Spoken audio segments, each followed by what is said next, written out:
Heath. This show may not be the opiate of the masses, but it's at least a Tylenol. That's good. Any affordable drugs these days are appreciated. Affordable for you, maybe. What show is this, Heath? It's Mobius Tubes. That's right. Episode 142. We're recording this one on July 12th, 2026. And it's not just the two of us this episode. We brought a friend. Yes, we have a special guest. Please welcome to the show. It's Thomas. Yo, yo, yo. What's up, boys? How's it going? So yeah, this is Thomas, a friend of mine. We've known each other for about 4 years now. Oh, crap. Really? Yeah, time flies. We briefly collaborated on the short-lived but excellent Analysis Paralysis board game podcast. And we thought it would be fun just to rope him in for an episode of Mobius Tubes, and he graciously agreed. Add him to the canon. Before we dive into our guest and all our fun discussion topics for this episode, just a brief housekeeping. Listeners, you can still reach us as usual at mobiustubespodcast@gmail.com, but there's a new way to interact with the show. If you're interested and you like to use Discord, hey, we've set up a public community Discord server for Mobius Tubes. You can find the invite link in the show notes. We've already got like a dozen people there. It's been a little more conversation than I would have guessed, so far at least. Just the cream rises to the crop with any public forum. And by cream, I mean Janice. I should have thought of the shopping cart analogy. That's gold. Yeah, so all sorts of fun conversations and pictures are being posted over at the Mobius Tubes Discord server. Check it out if you feel inclined. Okay, housekeeping done. Thomas, welcome to the show. You can take this question in any direction you please, but just to warm you up to the listeners, you mentioned it might be fun to discuss some of the ways your relationship to video games has changed and evolved over the years. How do you want to take that question? Yeah, over the years, my relationships to games has changed quite a bit. I didn't come to games until I was 9 years old. That's when I got my first console. So I didn't grow up with them really. And even then, I was really only playing like Halo 2 on the original Xbox. That was 2006. I think it was right around the release of the 360. And I don't even know that at the time I knew that existed. But my brother-in-law gave me his hand-me-down original Xbox. And I got a steelbook copy of Halo 2. It was used. Played that a bunch. Played some sports games and things like that. But I didn't really get into it proper until I was 13 and got into things like Halo Reach with the 360 era that I kind of came into late. And yeah, that kind of started the gaming journey in earnest for the next several years, playing things like Call of Duty and then getting into Destiny, which I sunk 1,400 hours in or something stupid. Then there's just been really deep valleys in there too, where I basically was completely not in the know when it came to video games for about 3 years there, where I was just playing board games all the time and kind of come back to video games here in the past year or two, I would say. And it's been cool. Now I'm going back and playing things that I missed, indie stuff on Steam, or even getting into emulation and playing some much older stuff. But yeah, it's just I'm doing my video gaming homework for maybe the first time, and it's kind of fun. Speaking of things that we might have missed, I feel like I missed So Clover. That sounds like so much fun when the moment you said it was word association. Oh, yes. So Clover is an absolute banger on the board gaming front, and I think it definitely belongs in the conversation with things like Codenames and Decrypto. I've never had anything remotely approaching a bad play of it. It's just a complete classic and a total crowd pleaser. You can play that with literally anybody. It's pretty intuitive. It has a little gimmick to it, but you get over that hump pretty quickly and you're just straight into word association paradise, really. So if anyone's into that type of game, I thoroughly recommend it. Damn, say less. I'm fired up. I want to play that, but we got to talk first. Yeah, for sure. Just to piggyback a little bit on the journey with video games you outlined for us, I think it's totally natural and healthy to have your interests wax and wane over time. I was just curious, in your case, for that maybe a roughly 3-year period where you really put video games on the back burner. Looking back, would you say video games had committed some sort of sin to temporarily fall out of favor? Or was this just a case of opportunity cost? You had other interests catching your attention, and as a natural consequence, video games fell away. I think more so the opportunity cost of it all. Really, the death knell at the time was I found board games as a hobby. You grow up thinking that it's like Monopoly and Chutes and Ladders, but I realized that it's this whole burgeoning Candyland hobby. It's more than just Candyland out here. Exactly. And so it was more so just finding something that immediately grabbed my whole attention. I'm a bit of an obsessive, depending on the thing. I'm both it's weird. I'm like a dabbler, but I'm also really tunnel vision on things too, if I want to. And board games was definitely that, where I basically only thought about them that 3-year period.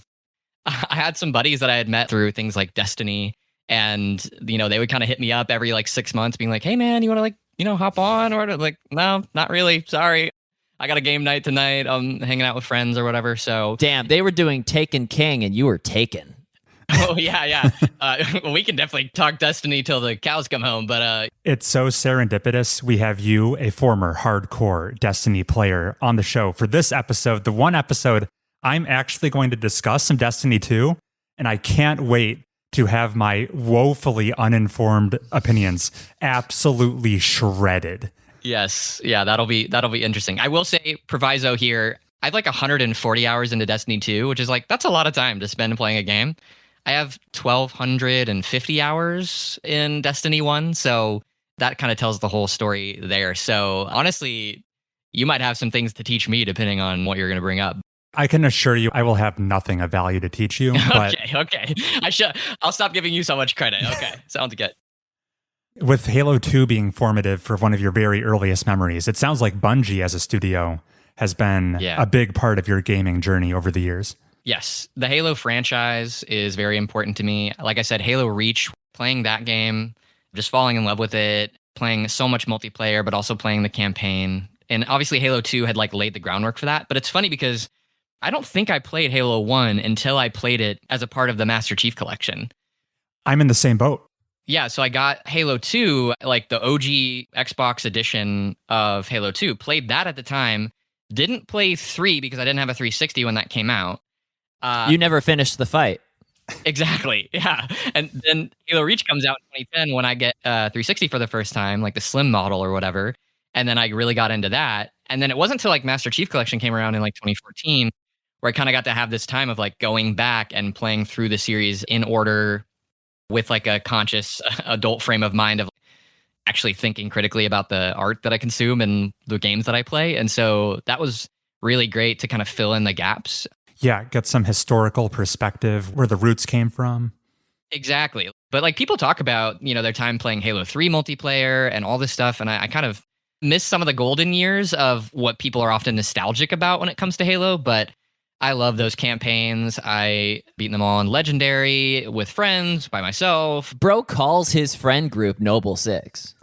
Exactly, yes. Which is really inconvenient because there's like 5 of them.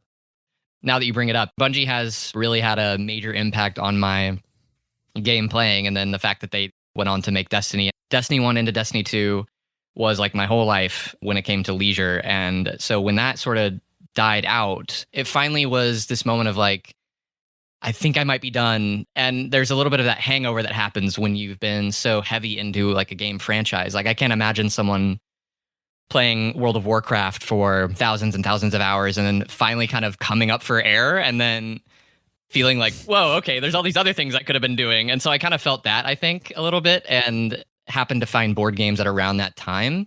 And they were just so fascinating to me. I just really loved being with people, and board games provided a great excuse for that. And then it also was nice because the games themselves were very interesting. And so it became kind of a 50-50 split of like, oh, I'm really interested in this game and I get to like do it around a table with people. So then I would like try occasionally to like dip back into video games, and I just felt kind of hollow. Like I would come back and I'd be like in my room just playing a single player game or whatever, or even trying to play like online stuff. And it's like, I just doesn't have the sauce anymore. And I kind of felt that way for most of that time. And I'm only now kind of finally coming back in earnest, I guess. Well, thank you for giving us the quick and dirty summary of your lifespan as a gamer. We're going to take this opportunity. Let's jump into, all of us here, into games we've been playing lately. We'll give you a quick breather, Thomas. And I think Heath and I will kick things off with a game we've both been playing. Shall we talk about Arco, Heath? Si, senor. Hey, unrelated. You can sound Spanish if you spell the word socks. SOCK? Eso sí que es. Okay. Now you're Spanish. Amazing. Like Arco, kind of. Kind of. So let me tee this up. Arco is the Yakuza 5 of indie games. He has to put everything in these terms. Now, Bro's a weeb. okay, that's a ridiculous comparison. I don't actually fully endorse it. Oh, because the multiple protagonists. But playing these two games back to back for me, I couldn't help but notice one striking similarity. Yakuza 5 was a game with a 5-act structure, each starring a different protagonist, each told independently in its own silo, until they all eventually intersected at the end.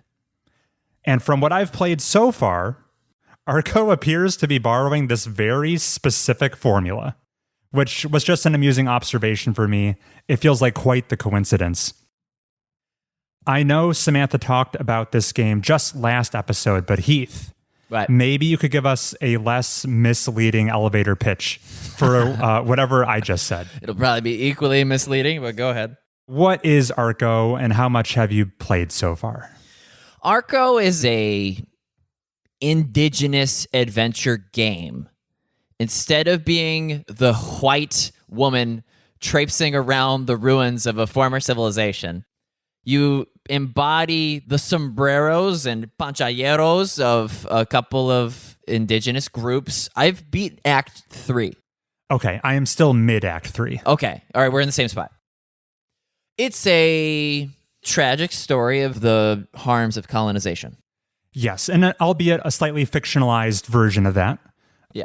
Told with beautiful pixel art and mostly 2D or top-down perspective, with a very interesting and novel combat system to punctuate all of the tragic happenings in the plot. I spent so long trying to beat Act 1. Okay. You know what I mean by that? What was your roadblock exactly? The kid. Oh, That okay. unbeatable Sorry. sequence. I was picturing Act 2. Technically Act 1. Now I'm with you, Heath. Yes. Okay. Yeah, you could spend a lot of time trying to beat Act 1. You could. But as far as gameplay, it's enter the gungeon, into the breach.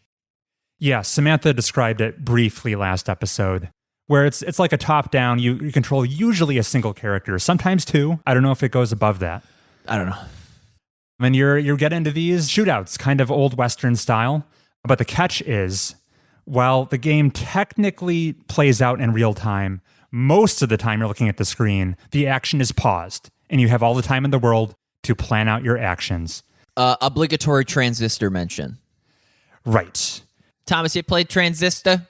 No, I'm woefully unschooled on the Supergiant School of Games. You've got a gold mine of games to catch up on there, if you can carve out the time. Indeed. But what's cool is this game, because it gives you the luxury of pausing the action to plan out your moves meticulously and what kind of actions your characters are going to take, the game can throw a lot at you. Lots of gunslingers are shooting bullets. You can visually see the trajectory of every projectile coming your way, and you can narrowly avoid them. You can, but still sometimes. I dislike how not grid-based this is. Why do you say that? Because I keep second-guessing whether or not that bullet's going to hit me, the art style being what it is. There's a bit of ambiguity. Although it not being on a grid is very Latin-coded. Okay. It's very fluid. You're dancing, you're sidestepping bullets. Improvisational. You're light on your feet, yes. Although I just missed the organized Germanic style of Into the Breach and Wargroove. I'll say the combat as a whole, it's very tactical, trying to think multiple turns. You can think maybe like 2 turns ahead, and it applies a lot of pressure. You are sweating most of the time in these combat scenarios. Yeah, so Into the Breach, German, Arco, Latino, XCOM is French. How do you figure? Just look at those aliens. Wow. But you're right. It is less of a strict board game, more of something. It's going to be a weird comparison because this is a completely different genre. It gave me Super Hot vibes. Yeah. The first-person shooter that's gimmick is time moves when you move.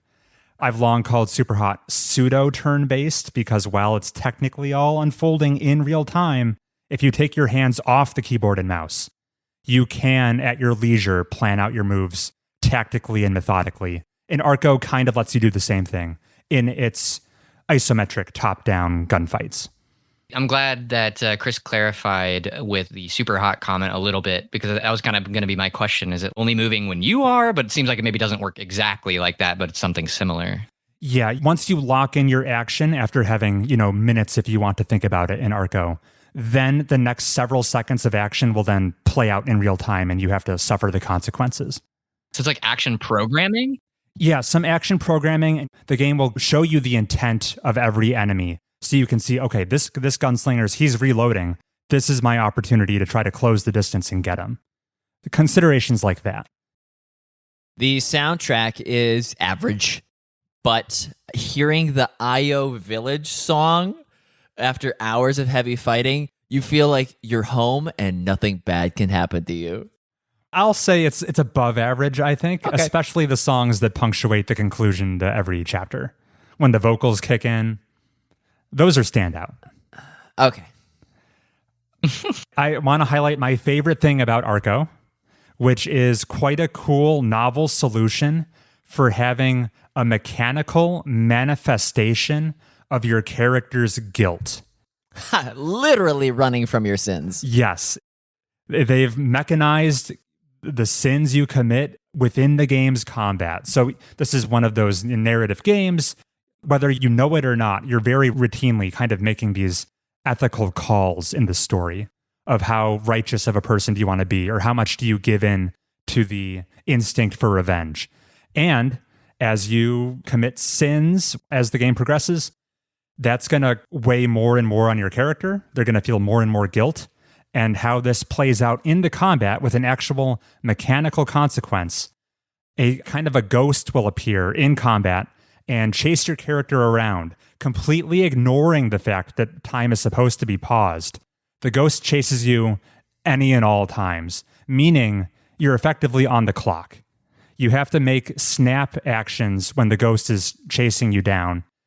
This is all kind of an abstract way to shove the player into the mindset of a guilt-riddled character, where if they're in this high-tension shootout, they're finding themselves distracted by the sins of their past, and they can't fully focus at the situation at hand.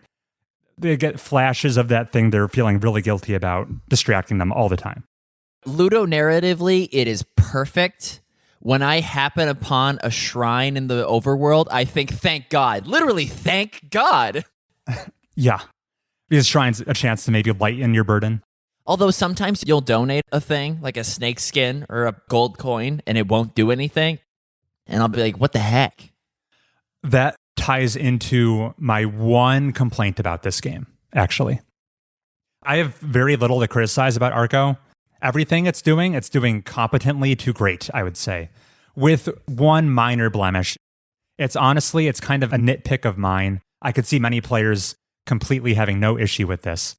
I find Arco quite susceptible to save scumming. And you can say, Chris, that's absolutely a player problem. You could just, have the self-restraint not to compromise the authenticity of your playthrough by constantly reloading. Here's what I find myself doing. If you get shot dead, it restarts the battle. Yeah, that's true. But my complaint is more like, if I don't like how a certain narrative decision played out, I can quickly reload a recent save. The game lets you save at any and all points. I find myself saving very frequently. And there's already been plenty of examples of games that have proposed solutions to this issue. I conjured up the famous quote from that lead designer of Civ 4, given the opportunity, players will optimize the fun out of a game. It's up to the designer to kind of impose guardrails to prevent the Chris's of the world from getting around all the moral consequences I'm shirking by reloading my save, because the game lets you do that. There's lots of different novel solutions to this. I think of The Witcher 3, where you make the moral decision, you don't see the consequence until hours have gone by, at which point the temptation to reload a save has evaporated. You've sunk the cost. There's no going back. In this game, you see the consequences immediately. It keeps prompting me to correct things I perceive as mistakes, instead of just being lost in the fiction of my choices. Thomas, how much of a save scummer are you? I think it would depend on the game, but I do tend to try and lead into narrative in games, even if it means quote unquote suboptimal outcomes. Ideally, the game is designing for this in the sense that like even negative outcomes are interesting. But then again, if you're a player that needs to have the positive outcome in a game, then I guess that's not going to address that for you. Like I think about Dishonored, where, you know, you can kind of get various endings depending on how cleanly you were able to go through a level. But my first playthrough of that game, I did not try and go completely non-lethal because that's just more difficult. You know, it's more fun initially to get some backstabs in. Rats gotta eat. Right. So, like, I didn't mind getting, quote unquote, the bad ending in that game. And granted, that one doesn't have quite what seems like an Arco level of daisy chaining. We pronounce it archetypal. Yeah, there we go. It doesn't have the archetypal form of immediate feedback in terms of decisions. Like Dishonored's not that type of game necessarily, but it does still have those endings and things like that. So my point is, like, for me, when I played like 60 hours of Baldur's Gate 3, I did have some very tempting moments where I'm like, ooh, like, especially when, you know, I'd roll a bad roll or something like that and fail a check. I sometimes would have that temptation. But even then, I kind of tried to just let it play out, not unlike something on at the tabletop would play out as well. Like I wouldn't be able to go back on a bad die roll that I had playing D&D necessarily. So I kind of try to lean into that. I guess it depends on the game, but generally not a huge save scummer personally. And I admire that. I also acknowledge I am making the experience worse for myself. I just want that strong authority figure to barge in and stop me from my worst impulses. No, I actually do agree with that stance in general. I don't love when designs give too much power to the player.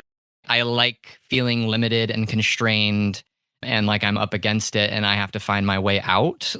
Now you have games like Mina the Hollower coming out where they just stuff it with every single accessibility option known to man. And of course that gets praised. And I don't think all of that's bad, but it's like, I do like the idea of having a tailored experience where it's like, yeah, I mean, if you can't get through the game, then you just can't get through it. And that's unfortunate, but like, that's just how that goes. Every accessibility feature? Does Mina the Hollower have reduced frights? Honestly, you should see the accessibility menu in that game. It is crazy what they've thrown. I think it might be, like, I know God of War Ragnarok also had like a crazy amount. I never got around to that, but I'd be curious to see like a list of what do people think are the most accessible games that have ever been released, because I think Mina would probably place. Yeah, I've heard Mina is robust. The platformer Celeste comes to mind as having a lot of accessibility features. I have nitpicks that are deserving of some scrutiny. I've taken more salsa lessons than you, Chris, so I'm more familiar with the Spanish language. Characters in this game go by Tizo and Itze, so I can't be blamed for thinking that the weapon upgrade AoE lob shot did not have indigenous origins, especially since the acronym AoE was not all uppercase, it was sentence case. So I thought it was referring to some deity AoE. Like, I see. You didn't interpret it as an acronym. Wait, so like the A was capitalized and then the OE was not? correct. What? You gotta go capital A, lowercase o, capital E. That's what you gotta do there. If something. only, You yeah. gotta... Other things that Itze does, I was supposed to board the boat in Tucson. That's exactly where I left off, I think. Okay, I missed that. I just advanced to the next area, crossed some point of no return. I have no idea what happens when you get on the boat. Okay. If I'm going to save scum, it's to get back to that moment, but I save every, 6 hours. Okay, which would solve my problem if I followed suit. But what would Heath do? So I have a question. Yes. Is there like a lot of religious and spiritual imagery with these shrines? Like, what is this also like? Is this playing As much off as of... Banner Saga. Okay. I'd say there's some, but it's mostly in the background. Gotcha. Okay. But it's like a story of a people, maybe it sounds like? You open on a pilgrimage. And it bounces you around to several different groups of people. Oh, it's not even just following one group. So you have different player characters then? Or Yeah, every act has a new protagonist to play as. It goes Mexican peasants, Aztecs, Muslim-ish, and then I don't even know what's next. So does it feel like the thrust of the narrative is about like empowering indigenous cultures? Like, is that the vibe? Well, the antagonist is the white man. It's the red company, but it's the white man. The newcomers. Ooh. Yeah. Okay. So pretty pointed in that regard then, seems. Pretty pointed in the way that I need to point out how the frog enemy that explodes on death, if the red company hired a dozen of those guys instead of an army of gun-toting men, I would be screwed. They'd be insurmountable. The frogs kill me all the time. Okay. Their tongue attack is hard to dodge. Final question here. What? If I have never gotten through the first stage of Into the Breach, would I have any chance of having a good time with this game? Yes, because you play Arco for the plot, and the strategy side game is like a welcome. Not as puzzly? No, it's. What do you mean you never got through Into the Breach unscathed? I think I might have beaten the very Off the island? Yeah, you've done you do different worlds within it, right? Like different areas. Yeah. I think I've gotten through one of I just never every time I never give it like a true college try, so that's kind of part of the problem. But I find that I get into that tactical grid and I'm just so immediately up against it, and it like kind of breaks my brain a little bit. Yeah, I just have such a hard time with that game, which sucks because it seems so cool and I just never quite get into it proper, which is unfortunate. Arco is more forgiving. You're not spending all your time defending the buildings like you would in Into the Breach. You have one thing to take care of, which is your protagonist. Yeah, I'd say the average Arco fight is easier than the average Into the Breach battle. And also helping the case for Arco is you can consequence-free restart any battle that isn't going your way. Yeah. Okay, nice. To be continued. Yeah, to be continued. I'll keep chipping away at it. How much longer do you guys have? Where are you at in the game? I'm past the halfway point. Okay. I'm probably almost exactly halfway, and my playtime is around 8.5 hours. So it's not the longest thing in the world. Also a rare occasion where Heath is further along in a game than Chris. What is this? Shut up. This is very true. I wasn't going to say it. I don't know how to feel. I wasn't going to say it, but I am absolutely at fault for this. I am almost always a proponent of juggling one or two games at a time, and I have absolutely not been following my own advice. I am playing 5 or 6 games right now, and my progress in Arco has suffered. Gotcha. And he's just beelining it so that he can have this point of pride. I appreciate that, I've played other games this week. But before we hear about them, I think we should throw it back over to Thomas. Thomas, what are some of the games you've been playing lately? Yeah, I think we can kind of mention these 3 in concert because I discovered them at the same time, and they all sort of fit into this sort of flow state type game, I suppose. So I discovered Lumines Remastered, Downwell, and Super Hexagon all kind of around the same time because I've been getting back into things. Like I said, I built a PC about a year ago for the first time ever. Very quick, how grateful are you that you decided to finally build the PC 1 year ago instead of, I don't know, maybe today? Oh, so glad. And it's one of those where it's like, I have 32 gigs of RAM, it's more than enough for what I need. A veritable gold mine. Exactly. But it's like, sometimes I even get to the upper limit of that and I'm like, nope. Well, I'm glad I went with 32 because I would be hurting on 16, I think, with some of the games I'm playing and other software and stuff that I use on my computer. And so it's like, yeah, very, very thankful that I chose to do that when I did. It was literally, I think, right before things hit the fan with RAM prices. Sorry to derail you. No, you're right to point that out because it is very, very fortunate timing. But anyway, so I have access to Steam for the first time. I did have a Steam Deck a little bit before this, but this has really gotten me into PC gaming in earnest and realizing the treasure trove of indie games, which is more my speed anyway, that is on Steam. And it's also an issue for my wallet, but I won't go into that. But I found, thankfully, a lot of cheap, awesome games like Downwell that I think I picked up for $2 and Super Hexagon, which is $1. I think I got it for 99 cents or 79 cents or something stupid. And then Lumines Remastered, which was maybe $5. It's just these 3 games that are just incredible. And I don't know how familiar you all are with these 3. I don't want to go into too much detail with each of them, but The only one I have hands-on experience with is Luminous, which I quite enjoy. And this is not Lumines Arise? That is one in the same series, same franchise. That is the newest entry in the series. So I think Luminous came out on the PSP, I believe, but they remastered Luminous for like PC and other hardware quite a while ago at this point. And then Luminous Arise came out, I think, last year and got some pretty good reviews and some good buzz. It got the Tetris Effect treatment when they released Arise. Right. Yeah. And so it's a Tetris-like, so you're playing with these Tetronimos, right? Tetraminos? Tetraminos. How do you say it, actually? Tetramino, okay. That's how I've heard it. Okay, Tetramino. So each of these pieces is made up of 4 squares, but in this game, they're all 2x2, right? So they're just like the square piece in Tetris. But the difference is that within that piece, they have 2 different colors on them that are in different arrangements. So you might have like one of the squares might be gray, and then 3 that are connected might be orange, for example. Your job is to make 4x4 squares of the same color. So you have to like basically orient these pieces and land them down such that you arrange these 2x2 squares of like color. But the catch is that only like highlights them. They don't clear off the screen until this scrubber that's coming across, that's like this line on the screen that's going left to right till it sweeps across them.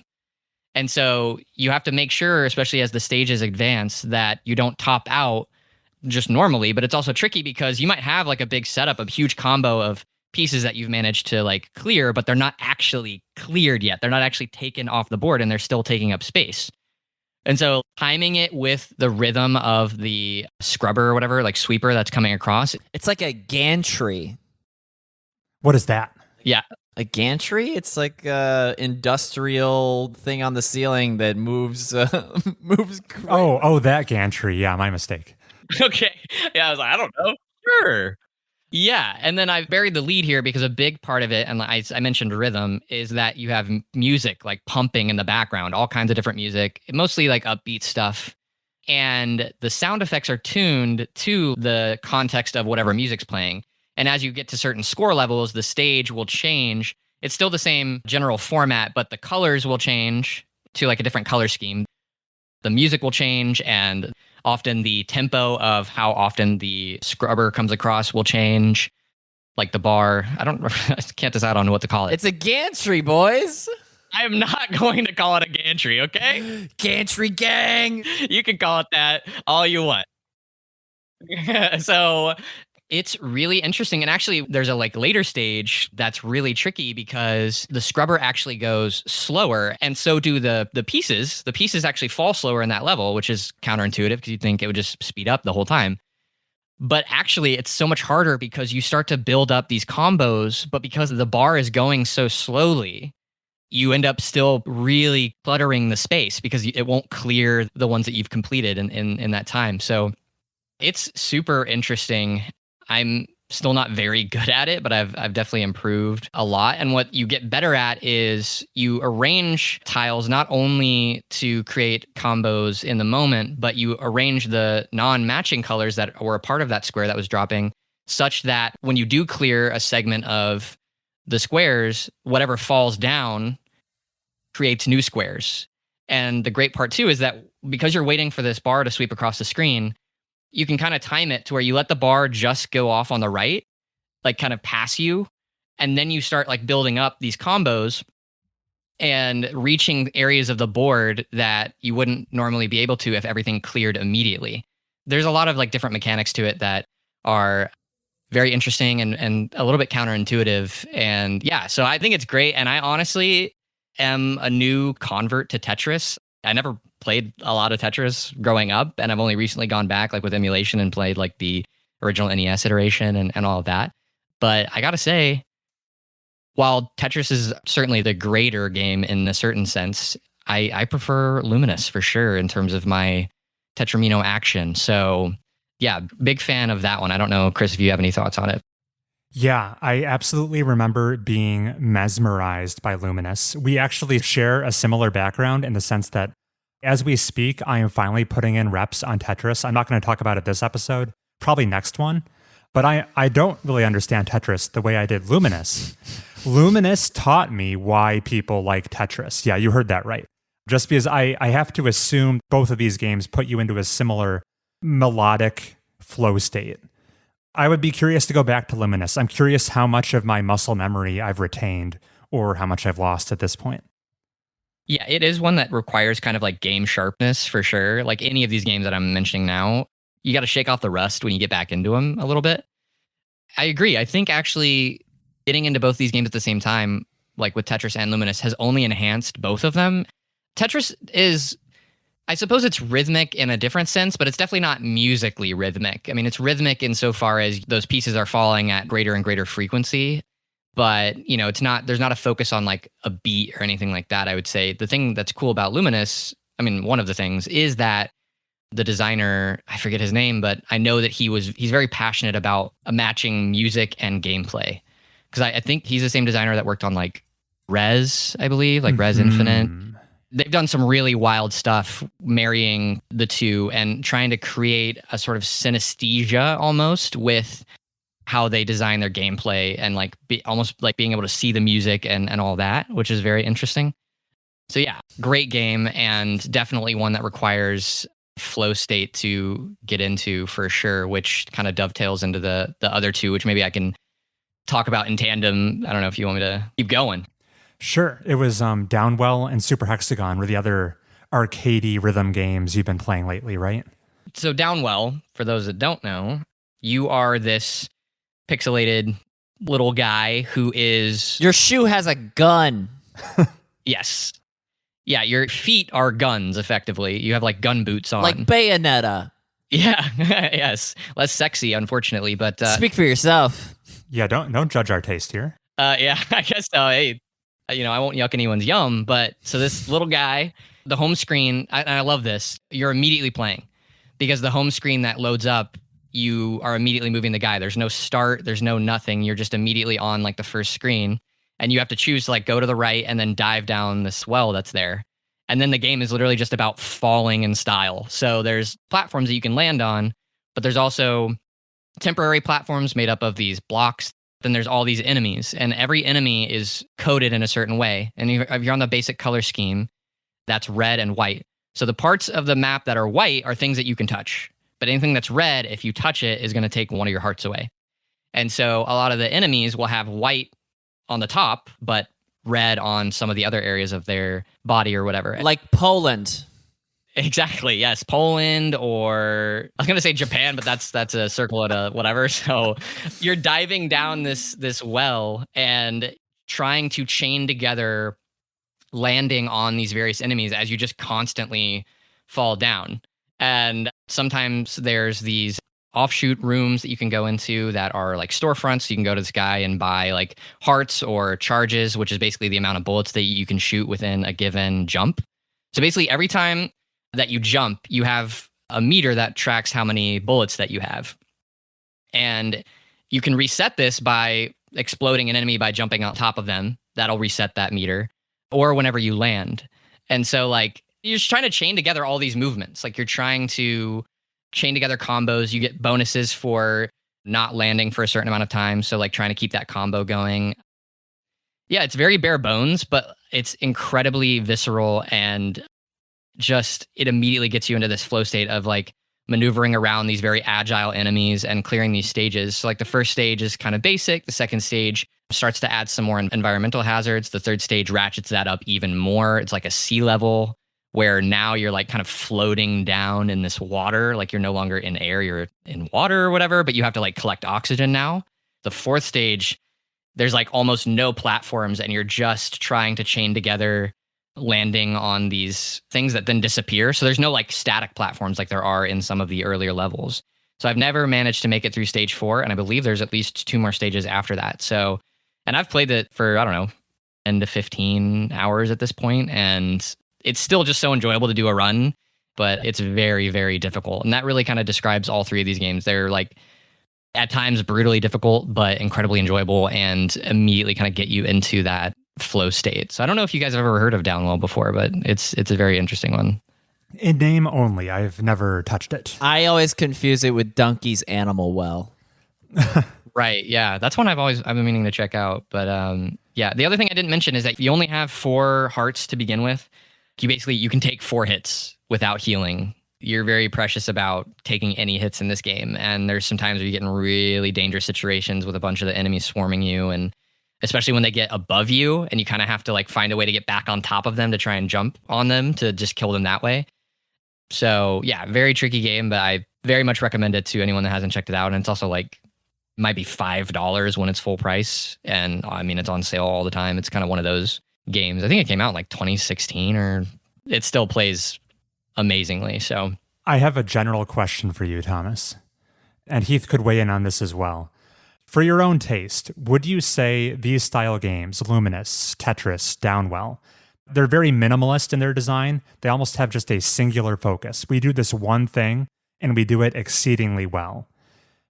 Do you think you value this style of game more or less than maybe a stereotypical AAA game that's trying to do a lot of things? It's ambitious, but maybe no single aspect is as pure as what Downwell is accomplishing. How does that all square for you? certainly, I mean, just on the face of it, I appreciate a game that knows what it is.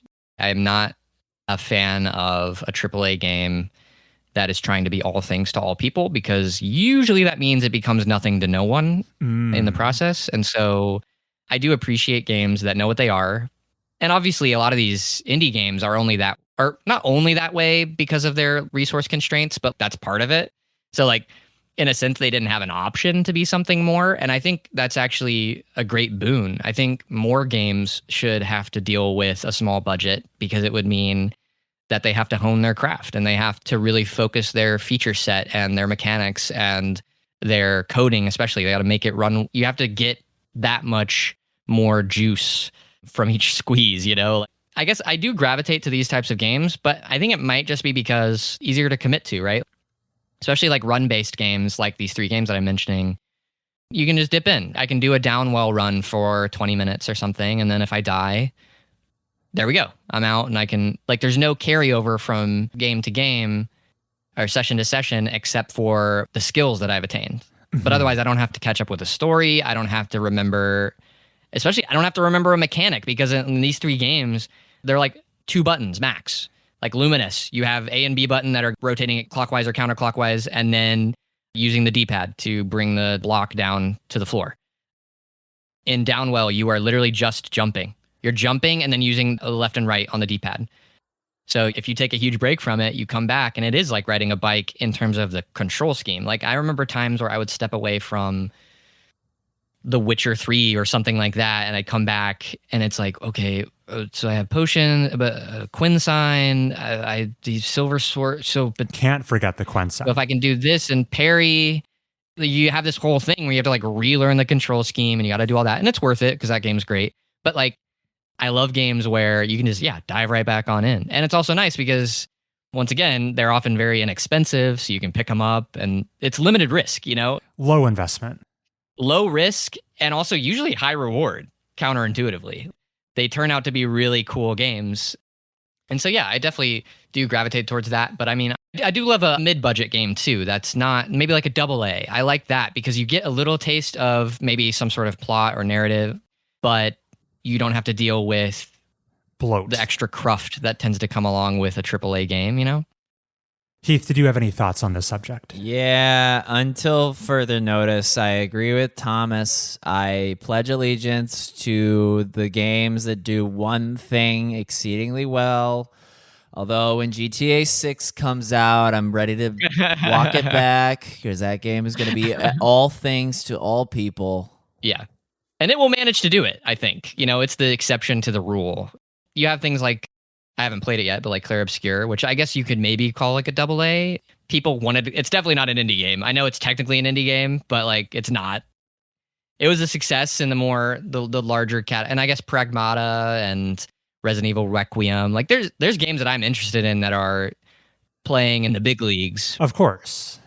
But generally, I think that the boon of especially having a PC now is this just treasure trove of indie games that are not available anywhere else, like because they just don't have the backing to ever come out on a console. So I'm definitely in my indie game era. Thirdly, I guess I'll quickly go through this one because it's even simpler than the other two, is Super Hexagon, which is maybe the best game ever made. I'm just going to say that now. He saved the best for last. I'm not joking. Like, oh my God. I have never started a game and felt so immediately like it was impossible. Heath is pulling up gameplay and he's recoiling. It's incredible, though. When I first started playing it, I had this thing where, I'm not joking, in 5 literal seconds of playing the game, I was like, I don't think I can play this.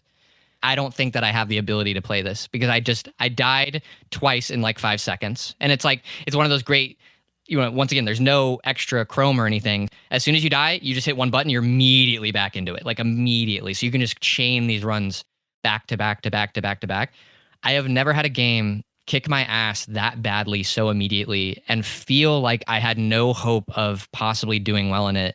And then just slowly, by attrition and by this flow state that it lulls you into, just constantly, like by little getting better at it.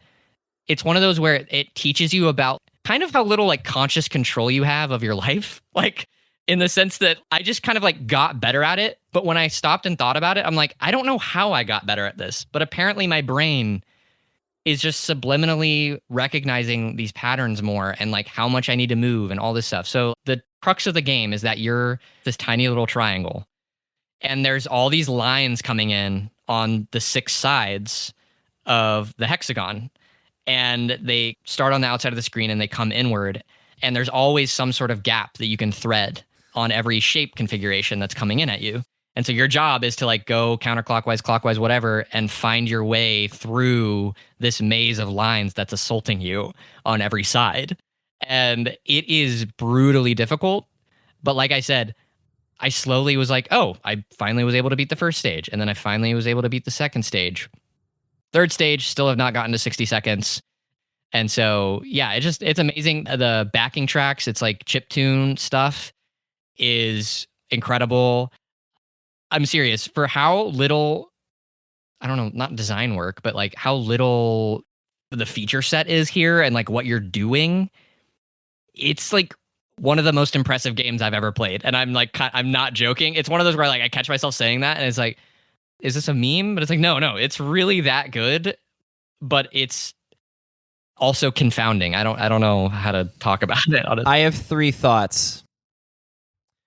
Number 1 is, I don't like basketball, but I can appreciate when someone is really good at sinking 3-point shots. I feel the same way about this. I couldn't care less about this game, but to watch someone really good play it is probably very satisfying. Right up until the screen just hits you with the brightest pink I've ever seen and spins as fast as something that spins fast. This is hard to watch. And I'm sure that if you stare at it for long enough, you don't even see the pulsing. You just see your little triangle. You haven't beaten this game? No, I have. So basically, it's technically endless. Once again, you can keep going. Like the clock will just keep ticking up. But technically, you beat each stage when you hit 60 seconds. So if you can make it a minute, which kind of gives you an idea of how brutally difficult it is, because that's not a very long period of time. The third stage gets much faster than the prior 2, which makes sense. And also the sensitivity of the triangle adjusts to that. So like they do give you the tools, so they know, hey, these lines are coming in quicker. The triangle needs to be able to move quicker, but that also means it's more volatile. So what I found is that I keep overcorrecting. So I'll like overshoot. I'll like spin, go around in the direction I need to go to, but then I'll go too far in that direction and end up hitting the other side of the gap. I will say that is uniquely infuriating. Missing something and not getting to it in time feels one way, but getting there but then overshooting it is like a new type of frustration. So that one has frustrated me, but like in a good way mostly. Thomas, I'll end with this. Super Hexagon looks like it would be a suitable desert island game, in the sense that if I turn on the brightness high enough, I imagine any pilot can see the pulsing neon glow and come and rescue me. Yeah, it is garish for sure. But you are right that once you're in that state of mind, all these games have a certain flow state to them. Like I said, this one more than any game I've ever played. You will literally lose track. Like your eyes start to like unfocus. Like you don't focus on any one point on the screen.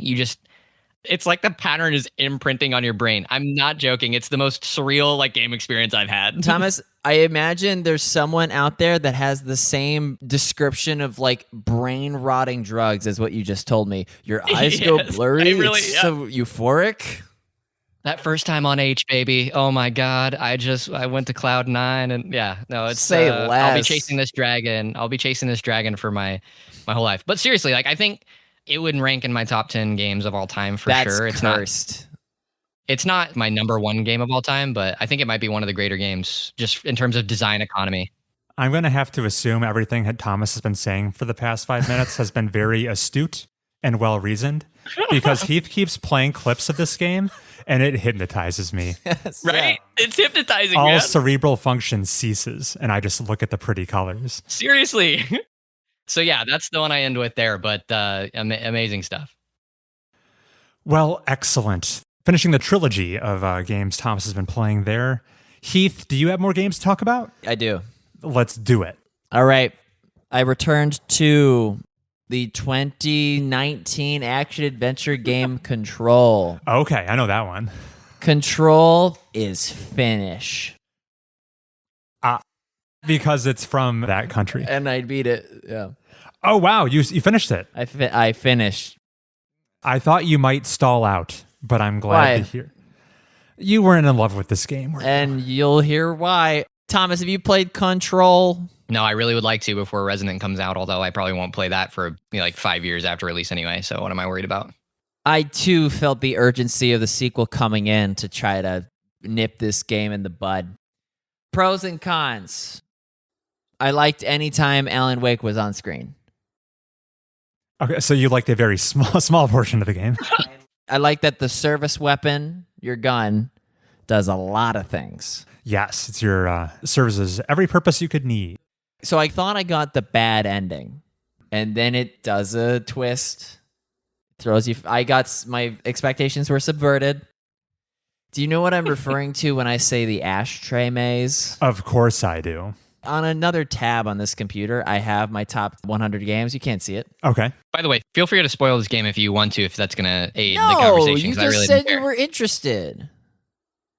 I'll still play it, and I will have just as good of a time. I'm not going to tell you about the calculator boss. He made that up. Okay. I never even saw a rubber ducky in this game. Yeah, I don't think there's a rubber ducky. Oh, what a perfect example, though, of the objects of power. The ashtray maze, I previously ranked Control as the 94th best game. And then the ashtray maze rescued it back to 85. Okay. Almost a 10. Is this 10 on a list that game you created that you put on games that you had never played before? I think the games that I never played before, I ranked it much higher just because the premise was so interesting. Okay. I just wanted to verify. Control is the best coat of paint on the worst room in your house. What's the worst room in your house? The creepy dungeon basement. No, I don't care for action in any context. That's why I had to leave the film industry, because they would say lights, camera, and then I ran away. Then you ran away. Okay, on to the cons. We weren't to the cons yet? No. It's pretty conny so Those far, were the pros. I played the Ultimate Edition, which bakes in the DLCs. So I played all of the Alan Wake one before I saw the main ending. Oh, strange. So I'm fighting Dr. Heartman, Uh-huh. who's a creepy crawly guy, and the light hurts him, and you have to stay out of the darkness as Jesse. And it got pretty routine. After you turn on all the lights, he goes, and then he just runs into a air conditioner vent. And then you turn on all the lights in this room, and he escapes through a hole in the floor. And then you keep doing that 2 more times, and then you fight him. And the best feeling that Control has is when you levitate, telekinesis a tractor trailer, and throw it at a goon.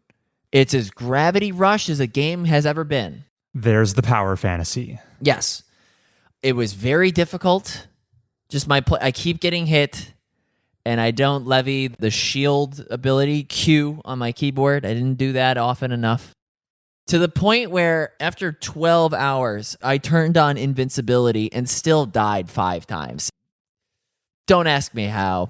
Is that what do you mean turn on invincibility? That's an accessibility feature in this game. Oh, okay. There's other more granular ones like enemy damage and your damage, but I just turned on invincibility because I needed to, because I'm here for the plot. Sure. Chris, did you read every codec in Mass Effect? Not everyone, but I'm going to say more than half. Did you read every encyclopedia entry in Hades?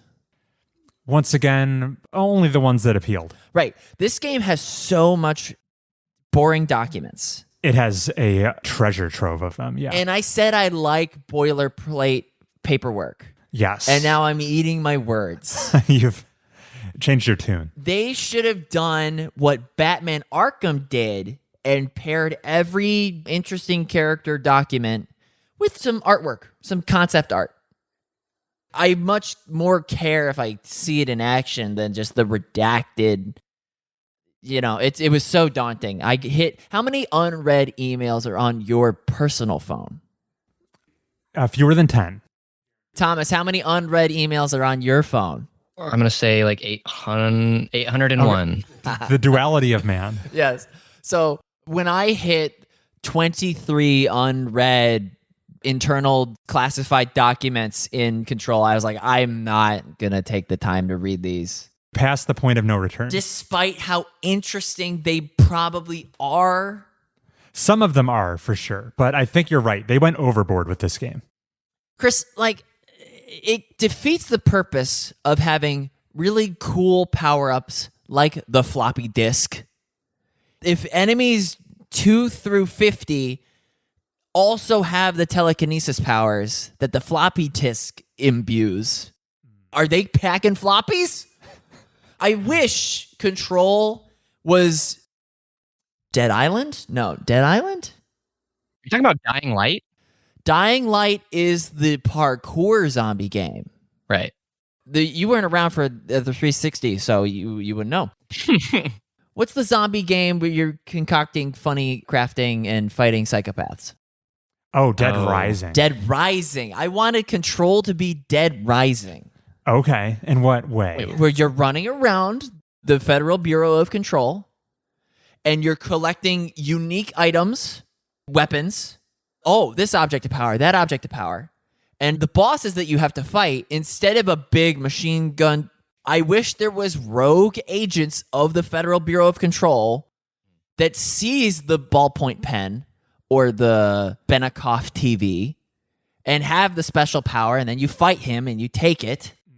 And I feel like they kind of did that by making you fight Salvador to get the TV, which gives you the levitate ability. I loved the mirror fight. Okay, I'm with you there. Yeah. When you have to fight S-Edge. Right, you're inverse. They just do that times 12, and Control enters my top 50. I see. Other things. The mission screen is always polluted with the top 3 board countermeasures, which are just the challenges that you select. Yeah. More like board countermeasures. Yeah. Got him. I have to scroll past them to look at the main quest thing. God forbid I forget where I'm going. Chris, I think I like Hades better. I mean, I do too. We agree. No. I don't know. That's not a controversial take, right? I mean, most people would say that have played both, I feel like. Yes. I mean, people like Control from what I understand, but I mean, Hades is like one of the greatest games of all time list. Whoa, what? Yeah, I heard him right. And then too many elevators. This game came out in 2018. 19. Why are we loading for so long? It's not Mass Effect 1. And even if it were Mass Effect 1, I'd get a dollop of lore.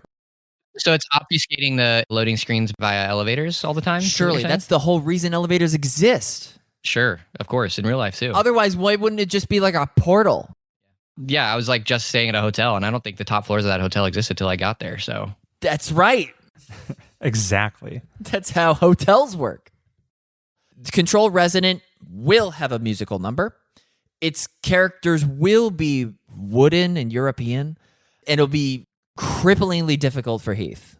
I'm really interested in, because they're obviously going away from the shooter, and it's going to be way more melee focused. I even was listening to a rapid fire interview, and yeah, I don't think guns are going to play much of a part at all. And I've been following the discourse, and a lot of people are they have trust in Remedy because they have a good track record, but they're like, I'm very curious about how that's going to play. It's a very different type of moveset that you would have when it's all melee combat and no real shooting. The gun in Control Resident is as involved as the gun in Nier Automata. Maybe. I mean, that game isn't out yet. I'm calling it now. And that's Control. Even the hijinks with Dr. Darling at the end didn't charm you? So that's all you were referring to is when he's in his underpants and he's given like the performance of his life? Yeah, that's what I was referring to. Yeah. No, I enjoyed it. Okay. Yeah, that sounds Heath coded. I was ready for like a boss fight. I see. The lesson I need to take away from this is, in all future instances, just replay this clip back to Chris whenever he's queuing up a Heath recommendation. Stop recommending Heath critically acclaimed action games. At best, his ceiling, he's going to have a middle-of-the-road time with it. Okay, so you played this, Chris, and you recommended it to Heath, and now we're here. Yeah, and I need to become more cautious with my recommendations. I thought its weird coat of paint would be enough, but it just barely made it passable for him. I need to learn my lesson. Wait, so what other action games, Heath? What other action games have completely not worked for you? Gungeon, Hades. Oh, so you're in the Hades dissenting camp then? I mean, Batman, but I had a theory of mind. Would I like this if Jesse were Batman? And I think yes. Wait, so you like the Batman games like Arkham Asylum? I love Arkham Asylum. Oh, okay, good. But the reason that's the case is because I can still see the screen when I have low health. In this game, it was just a blurry red mist, even with invincibility mode. So I'm lasting past the 0 health. And it was hard to solve the Alan Wake things because that whole environment is supposed to be pitch black. And I'm playing it on a MacBook, so the 30 frames per second is doing me no favors. Oh my God, you're playing this on a MacBook? Yeah, some of Heath's criticisms on action games, I think, are amped up considering the hardware he's playing them on. Is that your standard gaming environment? I have a Switch. Okay, I'm learning these things in real time. Control and Nier Automata have so many parallels.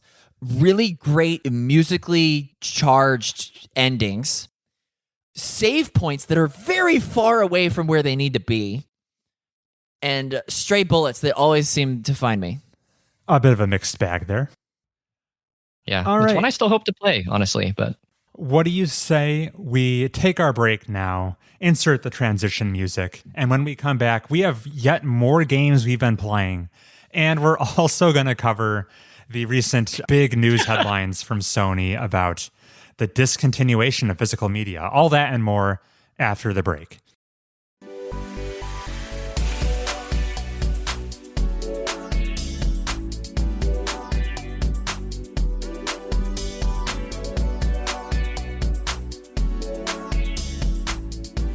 And we're back. We're back.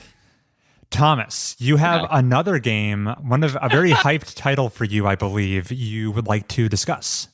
A hype title for me, Mr. also rates Hollow Knight amongst your favorite games, right? Crap. But still hasn't played this? That's true. I've been sleeping on it. So you're going to be our first coverage of Which- Silksong. I think you having slept on this is teaching me just how much of a patient gamer you are. I mean that in complimentarily in a complimentary fashion. I remember us connecting over a shared love of Hollow Knight and The Witcher 3 and maybe even like God of War 2018 when I kind of Yes. shared my All of gaming the taste with above. you like many moons ago. But yeah. So maybe to like connect this back into what I was talking about earlier with like my gaming history. So this was one of the games that I did play in that break space, like in that 3-year space where I didn't really play anything. The Dark Ages. Yes, during During the dark ages, the middle ages of my gaming career, in 2022, I picked up a wee little game called Hollow Knight on the recommendation of my then roommate. That's a good roommate. Yeah, and immediately I adored it, man. Upon finishing it, it was immediately my favorite game of all time. Like I said, I was not playing games before this happened, and so I came into this like, okay, I'm curious about it.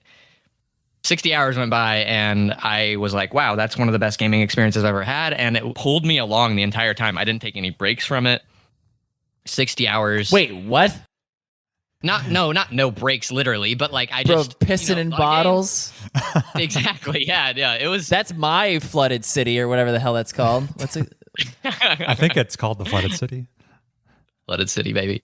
But no, it was just kind of a surprise. Like, oh wow, I haven't really been playing anything, and this just brought me back right away.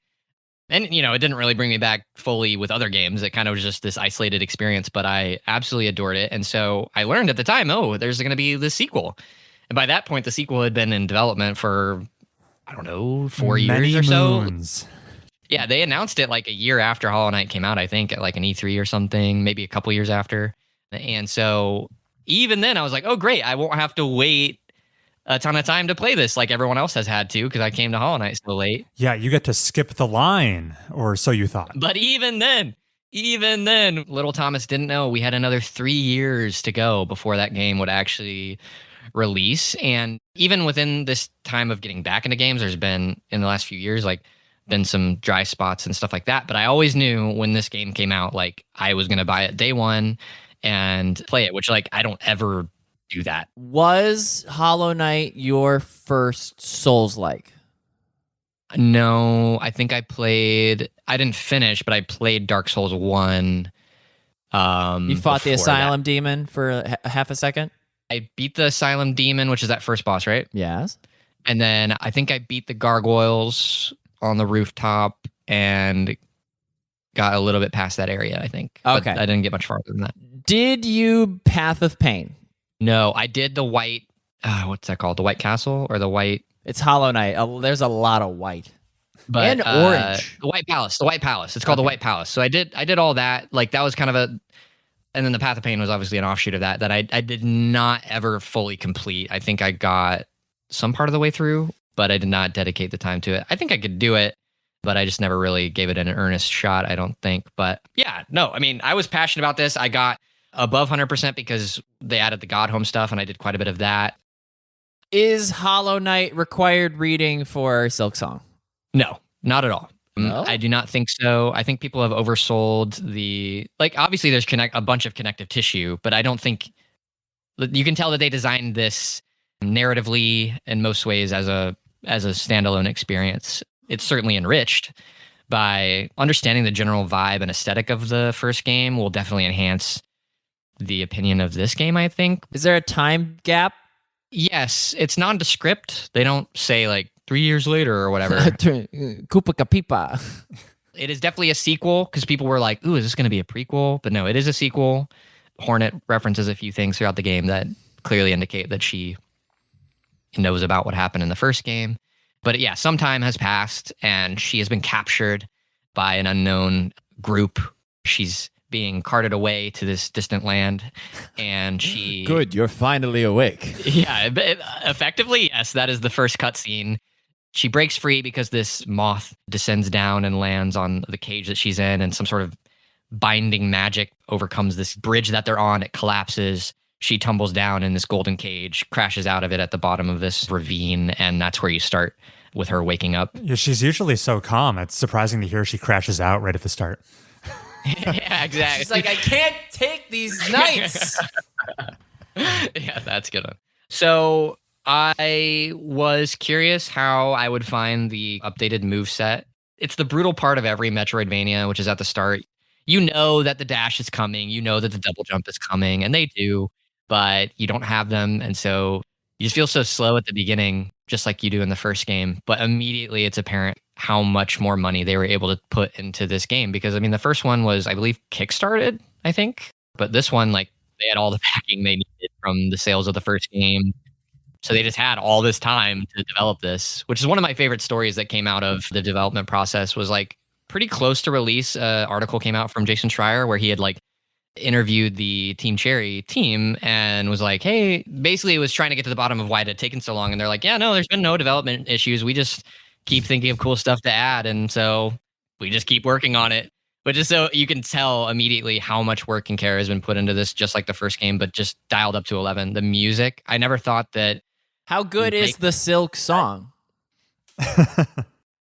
Honestly, yeah. So at some point you have this ability where you kind of end up playing the needle like a guitar or whatever, and more like a harp, effectively. I thought it was a nail. Well, she has a needle. Oh, That's what it's called. The knight has a nail. But I think it plays on like the Deus Irae, which is apparently a very common motif in classical music. First, I got to shout out the music. Christopher Larkin. This time he has access to a full orchestra. In the first game, he had to settle for digital instruments and MIDI and all this other stuff. And he made a ton of great stuff out of that. Don't get me wrong. But this game, Jesus, the music is just stunning. Like, he somehow upped the game that much more. There are tracks in this game that are just incredible. The art design, that's also ratcheted up to 11. They really started to use color more in this game. Like, the first game has good use of color too, but this one, they really distinguish areas with like brighter colors, but it's not garish. You know, it's not like, oh, this is the red world. Like, you still feel like it's grounded in some sort of world design, but they still manage to use coloration in a really effective way to where things feel very distinct. Yeah, it's just that much bigger. Basically, like, Hollow Knight was already an incredibly large game for the design team that made it. Just think about every quality of the first game. Okay, a few more notches that you didn't think they could reach, and they did. The combat is very interesting. People were having a hard time because there's actually a lot more stuff in this game versus the first game that does double damage. I've been a bit intimidated personally hearing the difficulty conversation around this game. You'll be fine. I think that conversation, like, if you made it through Hollow Knight, you can make it through this game. It is more difficult in parts, but it's mostly in the early game. Once you have some upgrades and stuff, it feels more comfortable. Some of the bosses are still really hard. Definitely there's 2 bosses in this game in Silksong that are certainly harder than anything I ever fought in the first game. Although I never fought Absolute Radiance. The thing too is, even though I was slamming my head against some of these bosses, it always felt, it was like a good type of frustration. I very rarely felt I was getting cheated, except for one boss. There is one just like total bullshit boss in the game that I do think they messed up on. They did not tune that thing properly. And it just has like a really annoying moveset that's not interesting. And honestly, the biggest thing that I'll shout out is the story. Oh, really? Yeah. So like, it's still in the Dark Souls sort of ethos where it's not going to have a lot of cutscenes and things that are really spoon feeding you the narrative, but it is way more direct with its narrative. And I think in a very good way, like, not in a way that betrays the tone of these 2 worlds.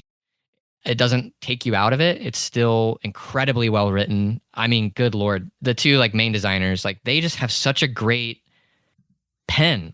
They're so sharp with dialogue. I'm so impressed with so much of the dialogue that's in this game. It just reads like, it's like ornate, but it's not too flowery, and it's sort of archaic at times, but in the best way. You know, it feels elegant, but at times very forceful and blunt, depending on who's speaking, and everyone kind of has their own voicing. I just was so pleased with that. Am I misinformed, or does this game have a good amount to say about religion? Yes, that is definitely a major focus. It's about faith and about definitely the negative aspects of organized religion, where it can become cultish and it can become blind faith. I don't know that it's like a purely atheistic game necessarily, or like a naturalistic game. I mean, Hornet is certainly very antagonistic towards faith, or more specifically, at least the gods of this game. And so, yeah, it has some interesting things to say about that. And like, because the whole structure of the game is that you start at the bottom and you're basically trying to ascend to the top of the map, because you're trying to get to the Citadel, and you're trying to basically, her whole goal in this game is to figure out why she was brought here. Like, what did they want me for? Like, she has no idea. Very early in the game, right at the start, the shaman meets you and is like, hey, like, so I guess you're going to the Citadel then, if that's what you're trying to ascertain. And she's like, I guess. So once you get to the Citadel, it starts Act 2, which was the crazy thing. Like, you can spend probably 20 to 30 hours, I would say, in Act 1 of this game. And then you get to Act 2, and it's as big. It's crazy. You spend so much time in the game, and then this whole new area opens up that's massive. And you just realize, like, oh, there's still so much game ahead of me. I spent 100 hours in this game, getting to 100%. Oh my God. Doing all the stuff. I think you can do it quicker than that. I did struggle in a couple parts, not for like a terribly long time. And I did get lost a couple times. I do think some of the signposting could have been just a little tighter. I just spent a lot of time just like running around, not really knowing where I was going, which sometimes that's fun, sometimes it isn't. And it does mostly thread that needle properly, I will say. Like that's the trick of a Metroidvania, you know? Yeah, exactly. But the moveset, the bosses do have like a wider moveset, I will say. In general, they tend to be a little bit faster, and every boss is going to do double damage to you pretty much, except for maybe like the first one. But the counter to that is that Hornet's moveset, as you get the dash and you get these other things, like really opens up. And she's that much more nimble than the Knight. At least that's how it feels. And so you're just darting around, and like once you get some of the extra moveset, it's a thing of beauty how you can move around this map. That's one thing over the first game. Just general traversal feels that much better in this game because of how Hornet just moves and animates, and the little touches that they put into her character design and all of that.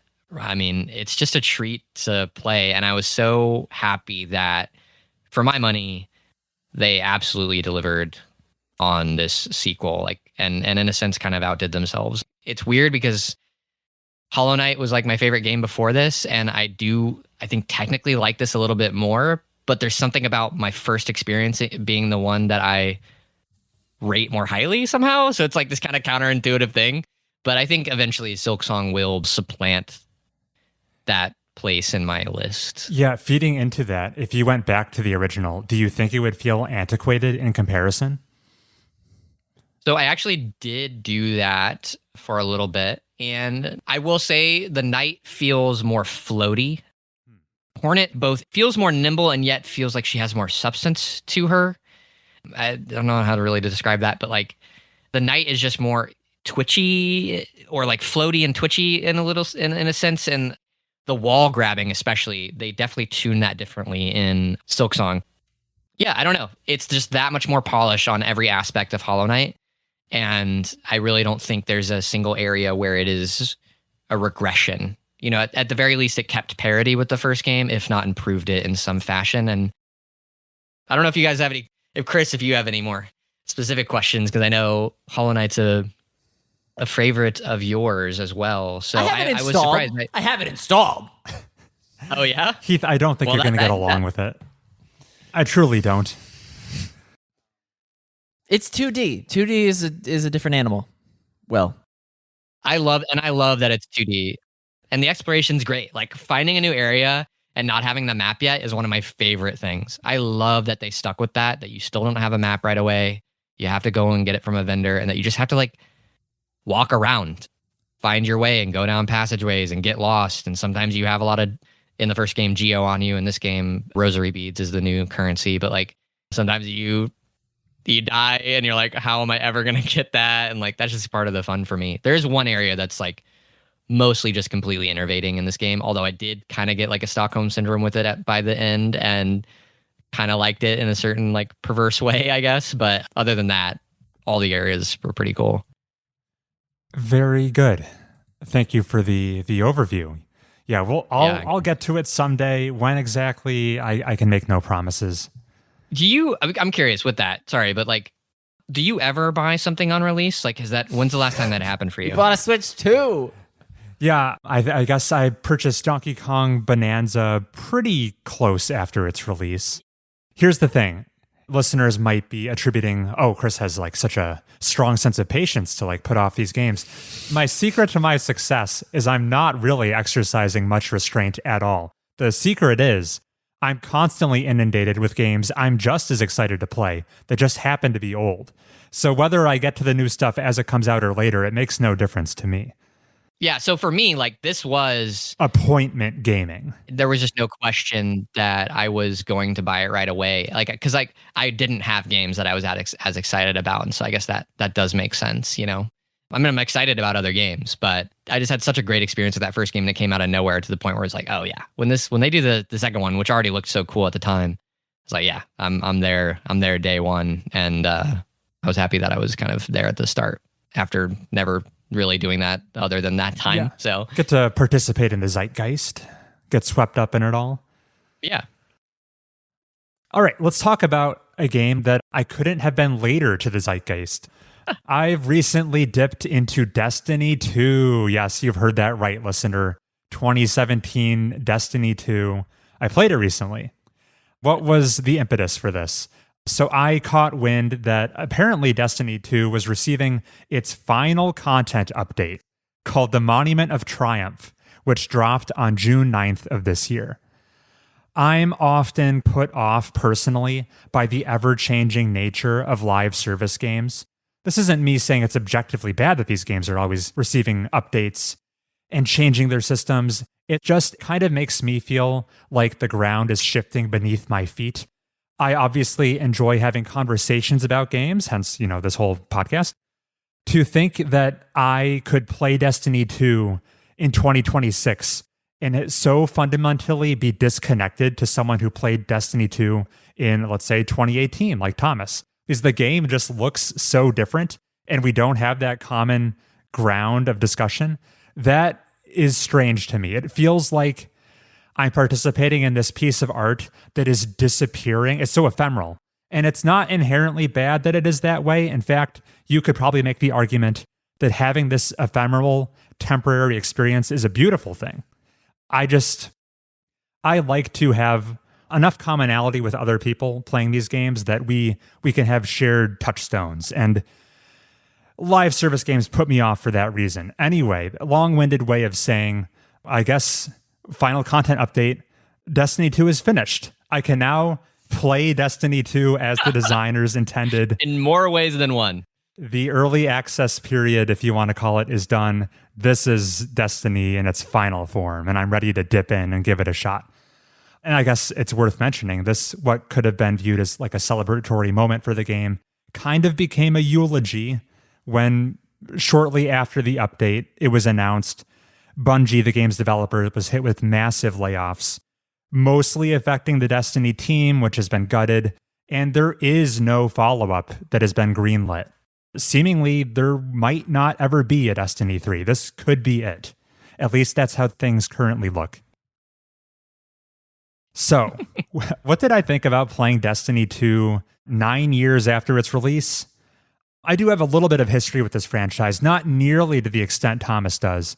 I showed up day one for Destiny 1 back in the fall of 2014, and I played that game for right around 100 hours. That has more to say about the fact that I had about access to maybe 3 or 4 games on my Xbox One than it actually does how much I enjoyed vanilla Destiny.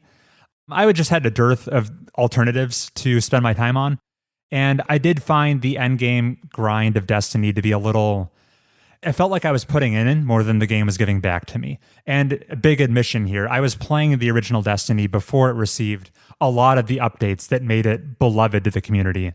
I was playing version 1.0, which was admittedly kind of rough. Destiny 2, I have even less experience with. I did not show up for the game when it came out in 2017. I think I bought a new graphics card circa 2018 that included a free copy of the game. And I was like, okay, I'll dip into this.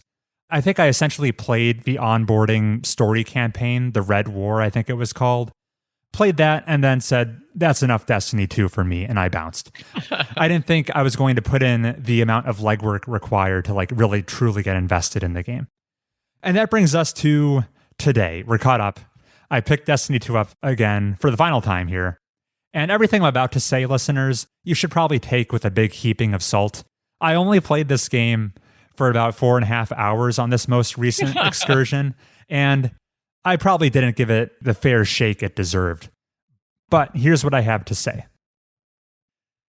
Yeah, Destiny, it feels great to play. Immediately appealing. No surprise coming from Bungie. They're kind of best in class at making first-person shooters.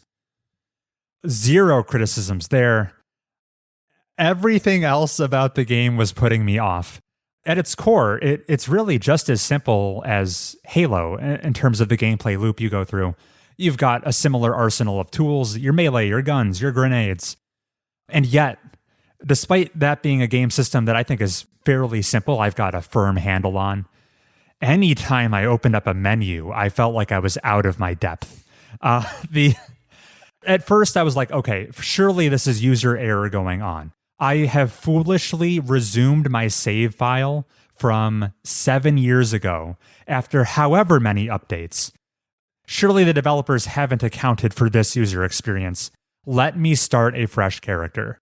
Let me get onboarded the proper way to Destiny 2 in 2026. And so I started a fresh new Vanguard player class, and I was going through the tutorial.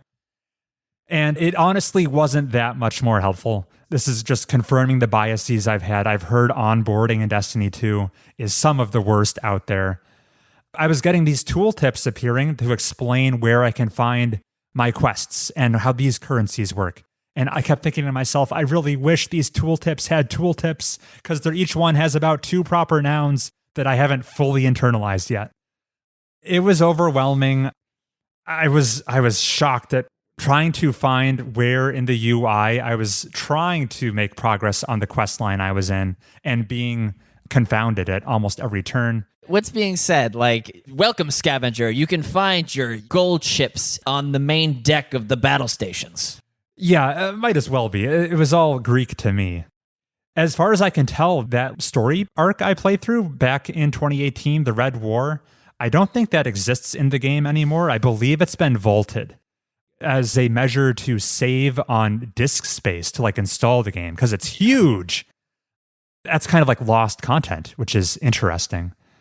Okay, obviously I don't have a very rosy impression of this game. I did a couple of public events that I thought were fun. I teamed up with some fellow Guardians who absolutely carried my ass. I'll just say to wrap, I think onboarding into Destiny 2, I don't think the game has been designed to accommodate new players at this stage in the game. This is a game that has been sunsetted for all intents and purposes. You're either already in, or I don't think you reasonably can get in at this point. Here's where I'll end, which is kind of a departure of everything I've said so far. The moment that most stuck out to me for my entire time spent revisiting Destiny 2. Believe it or not, it occurred in one of the game's loading screens. Seeing the text headline of this particular loading screen tip caught me off guard and made me pay attention for once. It read, mental health. If you're feeling stressed, anxious, or depressed, visit bungie.net/mental health for help. You aren't alone, Guardian, which is a nice message and all. And I went ahead and went to the website where I found resources for helping cope with the following: addiction, anxiety, cyberbullying, burnout, depression, imposter syndrome, trauma, and suicide prevention. I guess it was eye-opening to me just how close the loading screen text came to saying the quiet part out loud. If you apply just a little thought to figure out why that mental health advice lives in a Destiny 2 loading screen, you'll likely conclude that Bungie is asking its players, hey, if our game is making you anxious and depressed, please seek help via these resources. And it just made me think the developers of this style of game are aware on some level that it's designed in a borderline predatory way that's prone to manipulating its audience into playing well past the point of it enriching their lives until it may actually have an adverse effect on their mental health instead.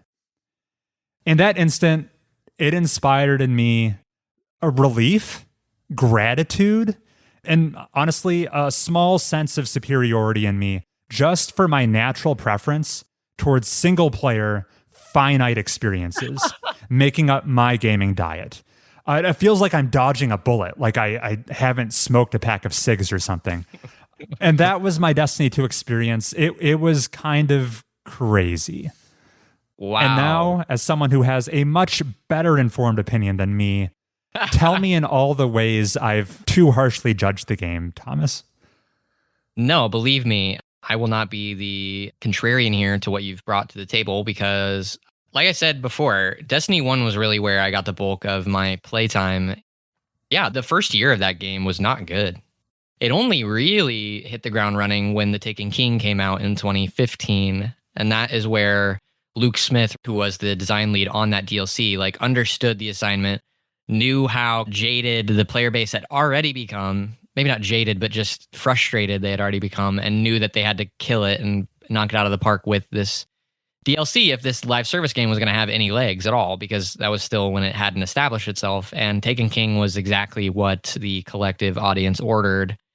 Brought in a ton of interesting content, cool world building, a new location, and also I think sort of reformatted the loot system in a way. I don't have a good enough memory to know how it changed it, but I know that we all felt a lot better about how loot worked once that update came. Because the thing with these sort of live service games is not just, oh, what's the content? Like, where can I go? What guns are there? All this. It's how does the game play and how does the stat system work? Those sort of like bones of the game can be bad even when the visuals and all that are really good. And so it addressed both of those things. Yeah.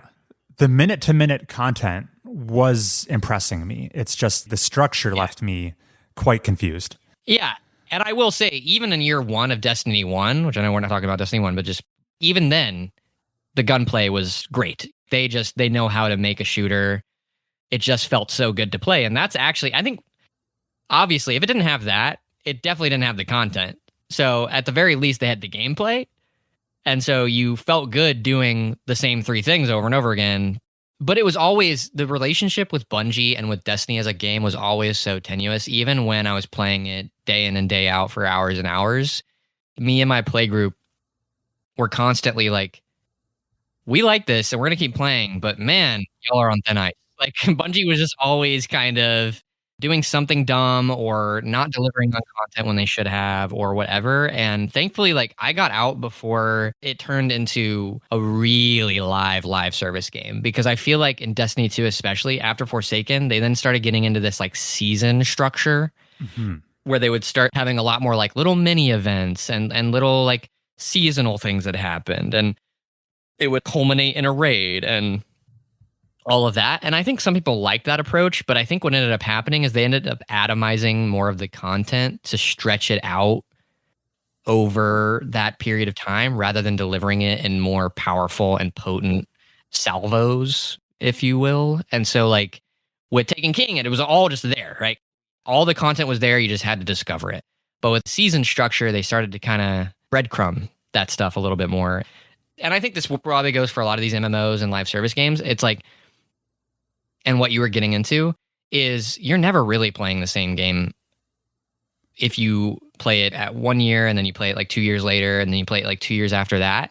You're playing, in a sense, 3 separate games because so much is changed. So much stuff, especially in Destiny's case, got sunset. And they sunset like major stuff. And this was even before the true death knell of this franchise, you know, in the last few months. But like, I remember a couple years ago, just a news thing coming out where people were enraged because they had like sunset some like major raid content. And it wasn't part of the current season, but it was like still stuff that people were like, no, we want this in the game. This is a part of our like the shared history of our time playing this game, and we want it to be accessible. And they would do that quite a bit. Like I just know they were notorious for sunsetting like core content and core features of the game. My opinion of Bungie as a developer of the game is not actually that high. And ultimately, a lot of the time I spent in Destiny 1 was made by the people that I played with. The content was good too at parts, but like I just found some good friends through that game and we really connected. And that was the thing that constantly brought me back. And there's also something very comfortable about having like a game that you like mainline, you know, that is your day-to-day game. After I sort of got away from multiplayer stuff with Call of Duty and Halo and then Destiny, I do miss, like I could never do it again because I don't really have that time. And when I do play games, I find that I can't play them for as long of sessions as I used to. But like, it was really comfortable to know, like, oh, what do I get on? What am I going to play? Well, I'm playing Destiny. That's what I play. That's the game that I play. And I'm going to get on and I'm going to do my dailies and I'm going to go do strikes and we're going to do all that stuff. Like, there was a really nice routine to all of that. And I do appreciate it for that. But yeah, it's funny that you mention the accessibility because, yeah, I think relative to another type of game, yeah, it's probably not very accessible. But then I think about all the other MMOs that are out there and it's like, it's probably, I wonder how hard of a time I would have like jumping into Guild Wars 2 right now. That's true. Or World of Warcraft. With its contemporaries, maybe it's doing an okay job. Yeah, like it filled a really technically kind of accessible console MMO. Like there really wasn't anything like that, I feel like. I guess Final Fantasy 14 was also on consoles, maybe. Yeah, kind of the first of its kind. Right. So like there is kind of this niche that Destiny fills that I don't know that I would be able to find anywhere else, which is kind of funny, even for all its deficiencies. And I totally get why people hate on that game. Both games, really. Bungie is the M&M of video game developers. Early 2000s, at the top of their game. And since then, just hasn't been able to revisit the earlier success. Yeah, I think that's fair. I'm sure you could probably plug and play several has-beens from the early aughts that would work, but I like Eminem being in top spot. I like Abracadabra. All right. That is the end of a very lengthy what we've been playing section. Let's transition into the big headline that's been making waves lately, or at least one of them. With the state of game news these days, there's so many things we could complain about.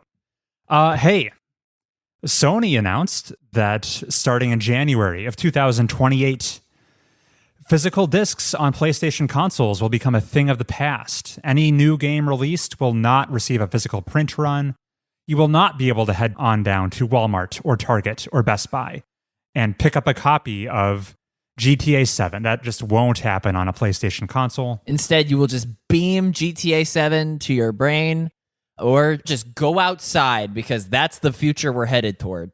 Instead, you will only have the option of downloading games digitally from the PlayStation Network going forward. It's still a little ambiguous. Maybe games that have been printed on discs before January 2028 could receive another print run. I don't know if we actually have the answer to that just yet, but at least going forward, new games, no physical discs.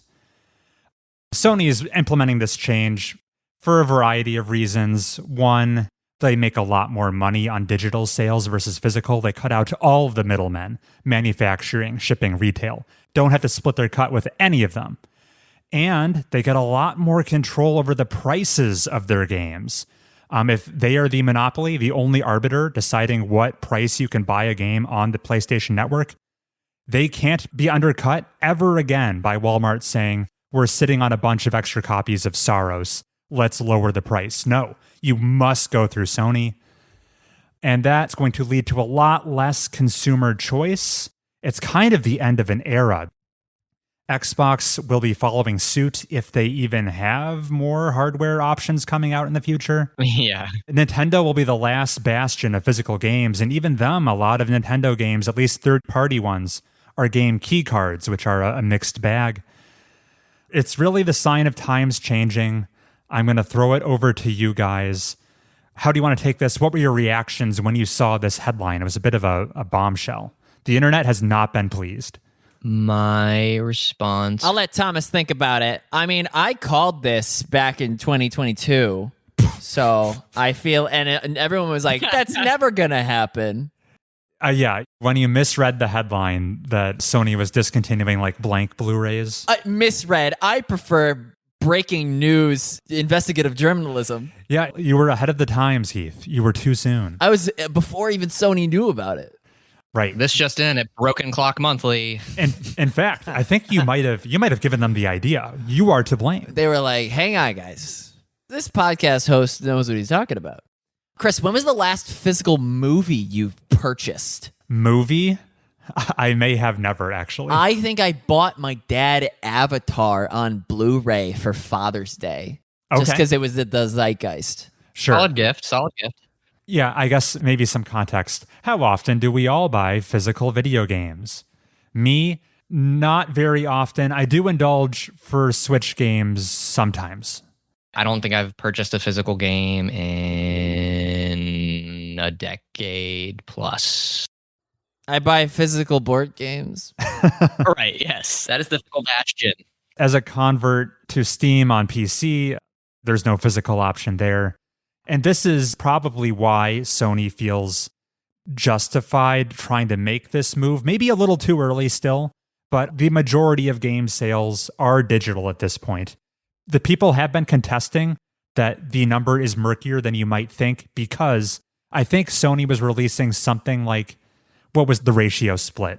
80 to 90% of game sales are digital? Yeah, but I heard it's maybe more like closer to 50-50, depending on how you implement the numbers, right? They aren't lying, but they are burying things like, included in those statistics are digital-only releases, where there is no option to buy it physical. So of course, 100% of those game sales are digital, and that skews the ratio.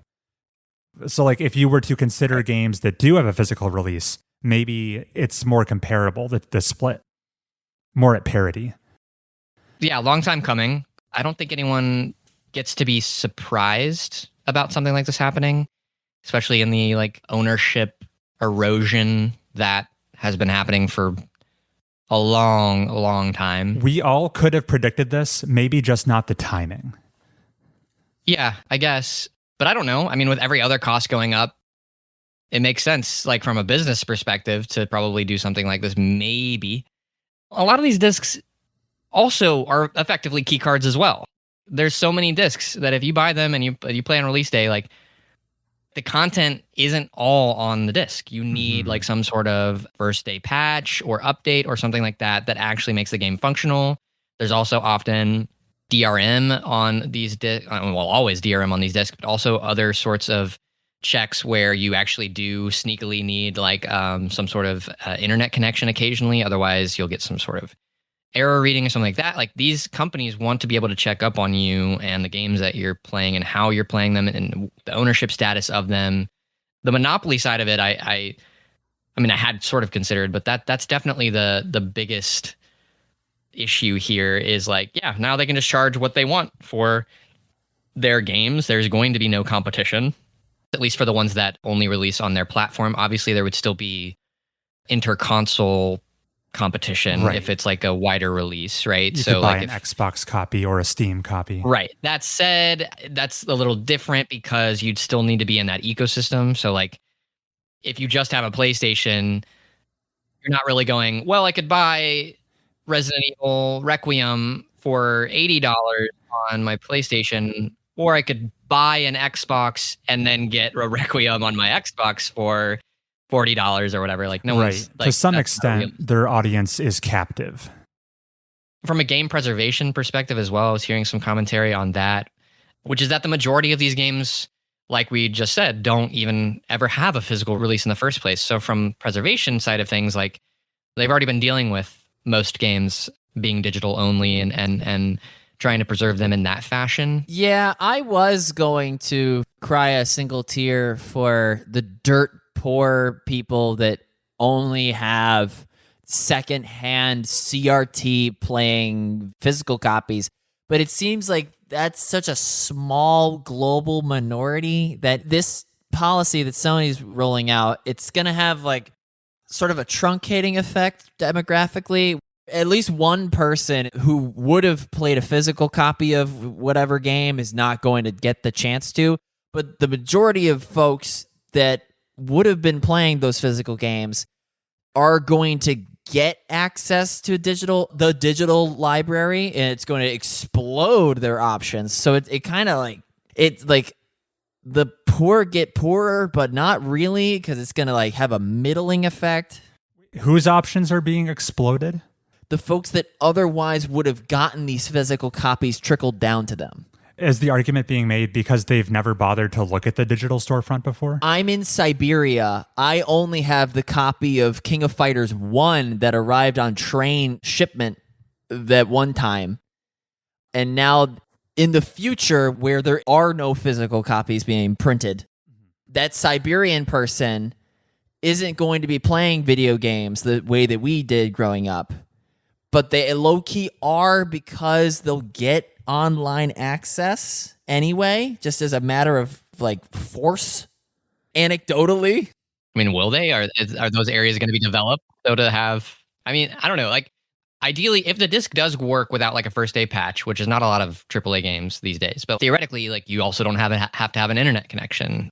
Some people are still dealing with like terrible internet and things like that, but I mean, I don't know. I haven't seen the demographic numbers and stuff like that. I don't know how much this is really going to change things. Like, people were arguing that maybe this makes people less incentivized to pick up PlayStation 6 or something like that, but it's like, that's already, people are going to get priced out of that in other ways just from how expensive it's going to be. So. Anecdotally, I think Brazil has a big secondhand video game market. I think that's correct. But I looked it up just now, and 85% of them have digital copies anyway.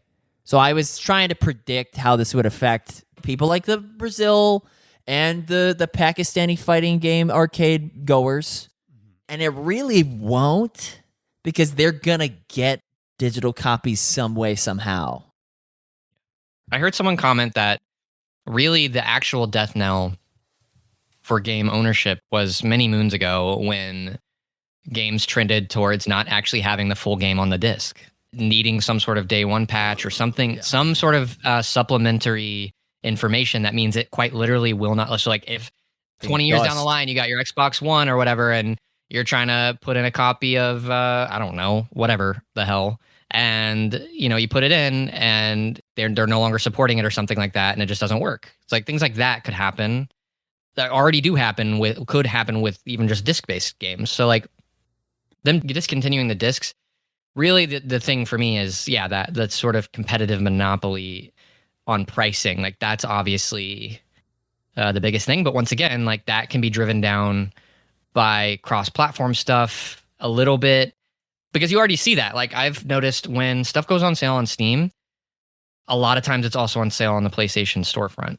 Those things often do dovetail. Like, I've noticed that before. I don't know that it's always one-to-one, but it's not going to completely remove competition in that regard. But like, first party stuff, for sure. Yeah. I mean, that already happens with Nintendo stuff. Like, good luck seeing Breath of the Wild being anything other than maybe $60, $10 to $15 off. Yeah, maybe. You'll never see a discount on that. And then granted, like, I mean, shoot, a lot of the Call of Duty games are still fetching, like, Black Ops 2 is still like traditionally like a $30 game or something stupid digitally. Samantha's playing Black Ops 2 right now as we speak. What money bags over there. Yeah. Boys, I'll know it's a sign of the times when the play date switches to all digital. Does it accept physical games? Yeah, you have to crank them into the... I don't know. I have no idea. As someone who literally does not own a PlayStation 5, this news won't have a massive impact on my personal life. But I do view it as a big bummer for the following reasons. One, it's just the removal of an option with no compensation at all. We've taken away your ability to buy a disc, and we've replaced it with nothing. It's only a negative, no upside to this. There's like no silver lining. Two, whoever Sony's PR team is, someone on that team should probably be fired, because in tandem with this announcement, two things happened. They also simultaneously announced around 500 digital copies of movies people bought on the PlayStation Network are being revoked, access taken away. Also, they're saying they are shuttering the PlayStation 3 and PlayStation Vita's digital storefronts. They are disappearing. Poof, gone. Never can buy a game from them ever again. Just going to show how tenuous the concept of digital ownership is on a PlayStation platform. At the same time being like, and now that is your only option. Wild that they decided to time all of those announcements in the same window. Well, I think they're doing a little bit of a Gish Gallop, right? Where they're just flooding the zone, flooding the news with the negative news so that you can't really focus on any one piece of it. It's like, hey, let's just put it all out there. And I think they had announced that they were going to shut down the PS3 and Vita stores like a couple years ago, and people like, they walked lost it back, their shit or whatever. And then they walked it back. This one, they're like, well, we'll piss people off enough with the discs, which we're definitely not walking back. and then we'll actually just slide that in now because it's already going to be a firestorm. So I think actually, like, in a sense, I mean, it sucks, but it's like from a PR perspective, That guy's getting a promotion. Yeah, it's almost like cover fire. You won't see the other bad news. yeah, a little bit. Yeah. You're blinded by the big bad news. And obviously, the death of physical media will destroy the used game market, which, I mean, Sony is happy about that, but this is surely the final nail in the coffin for like GameStop, right? GameStop won't survive this. Well, I mean, they already lost the war, so they were just... Yeah, they've shut down so many stores. I think a lot of like retro stores are still going to be okay. And the thing is, like, the demand for physical media won't necessarily go down for a lot of those older systems and things like that. It won't affect that necessarily. But like, yeah, like a lot of those stores also keep stock of newer games and stuff like that, and newer hardware. I was hearing a story of someone who runs a game store, and they're like, yeah, we sell PlayStation controllers for like $6 of margin. They buy them for like 62 and sell them for 70. So like $8 they make on like every controller, which is like not a lot, obviously, but they just trust that people are going to come in for new stuff like games for their modern platforms as sort of a, you know, and then the controller just kind of pulls in with that. But it's like, now if we don't have games as a part of that sort of supplementary material, I don't know.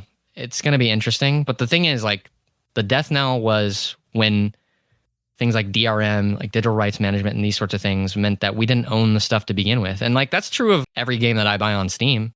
I'm just licensing it. They could revoke it at any time. I have a good feeling about Valve as a company generally, comparatively to some of these other companies. Yeah, it's vibes Relative based. to them, it's vibes based, but which is why my argument is like, I'm not advocating for like broad piracy necessarily, but there are plenty of games and other media for that matter that are only extant in any sort of meaningful way because they were pirated by large groups of people. That's the only reason we have copies of certain things. Like, I remember there's even a story about something like The Cabinet of Dr. Caligari, I think, which is like an old German film or whatever. It only exists. That dude was like, I want to burn all the prints of this film and all this stuff because he hated it. But someone took it and they like copied the print and all that. If someone hadn't done that, this great piece of art would not be in anyone's hands. No one would have gotten to experience it, all that stuff. I'm not saying that wasn't still like theft in some sense, but it's like, I'm more and more of the mind of like, if we don't own any of this stuff, it's hard for me to like, oh yeah, I'm going to pay $80 to not own something, to have them possibly be able to take it away from. It's like, I sympathize with a certain type of person. Not every pirate out there, because there's some of them that are just actual Egregious. like crazy people and thieves and egregious whatever. But I do sympathize with, like, at some point consumer rights get so bad that I no longer feel that certain types of piracy are inherently wrong. Even with certain types of emulation, that's all technically illegal in some sense. A lot of it is, but it's like, that gives us access to this like wealth of games that wouldn't necessarily be accessible. I don't know, with these sorts of moves that these companies make and how litigious they often can be, and all the things that they remove, and like you said, with no compensation. And when we want to talk about game preservation, where you already don't own a game, even if it's on a disc a lot of the time, piracy is one of the ways that that's combated. And like a lot of these people that work for like the Video Game Foundation, all that stuff, they're mentioning this stuff in their statements along with this news. They're like, yeah, sorry, I hate that people kind of have to do this sometimes, but like piracy is like kind of our one of the defense mechanisms against certain media just going the way of the dodo, you know? I hate that we're in a position where that is becoming more and more of a reality, because these companies will do whatever they need to protect the bottom line or whatever. It's rough. Yeah. When you're making relative judgment calls like, okay, what's actually worse between some level of digital piracy versus this piece of art no longer existing, I think you're entering the realm of justification, or at least quite a few people would view it that way. Yeah. That would be my, I think, assertion, I would say, in some cases, for sure.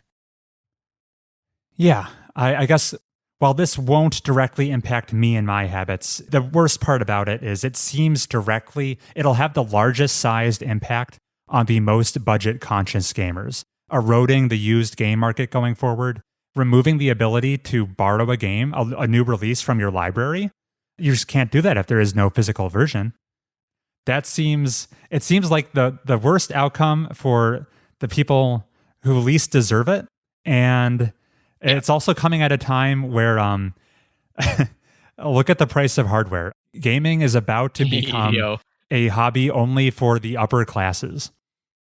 Oh, yeah. I mean, we spent all this time driving down costs for certain types of technology just to meet this moment where AI is gobbling up every last piece of computing power that it can, and we're left to pick up the pieces of it. And now, like this, talk about not owning anything, a future where everyone just pays for NVIDIA GeForce at, $50 a month or some crazy number just to be able to play some of these games because everyone's been priced out of the hardware.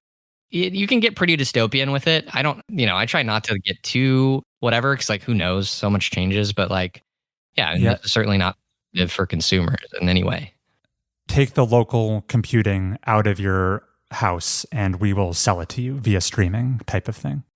Exactly. Yeah. Now, not only do you not own the games you're playing, you don't own hardware. You have no means of, I mean, you do, I guess, because you still need a computer but like now you can't even access the higher levels of computing power and stuff like that. So like, yeah, it's brutal. Like I said, glad I built the computer when I did, for sure. Heath, what are your final thoughts as you stare at the ceiling? Does the PS6 main SKU have just like a built-in... The data storage is going to be, 10 terabytes. There's no disk drive. Well, not with storage costs, though, right? I mean, if less storage costs go down by the time they get that out, 10 terabytes. You heard it here first, 10 terabytes. It'll probably be a terabyte or two at least. Nah, 10. We're getting there. Well, the reality is, once again, gone are the days where like you'd put a disc into a console and the information was on the disc. You didn't have to download anything, right? Now, if you put Red Dead Redemption 2 in your Xbox One back in the Dizzy or whatever. I did do that. Right, but you still have to download the game, right? Yeah, it was like 120 gigs.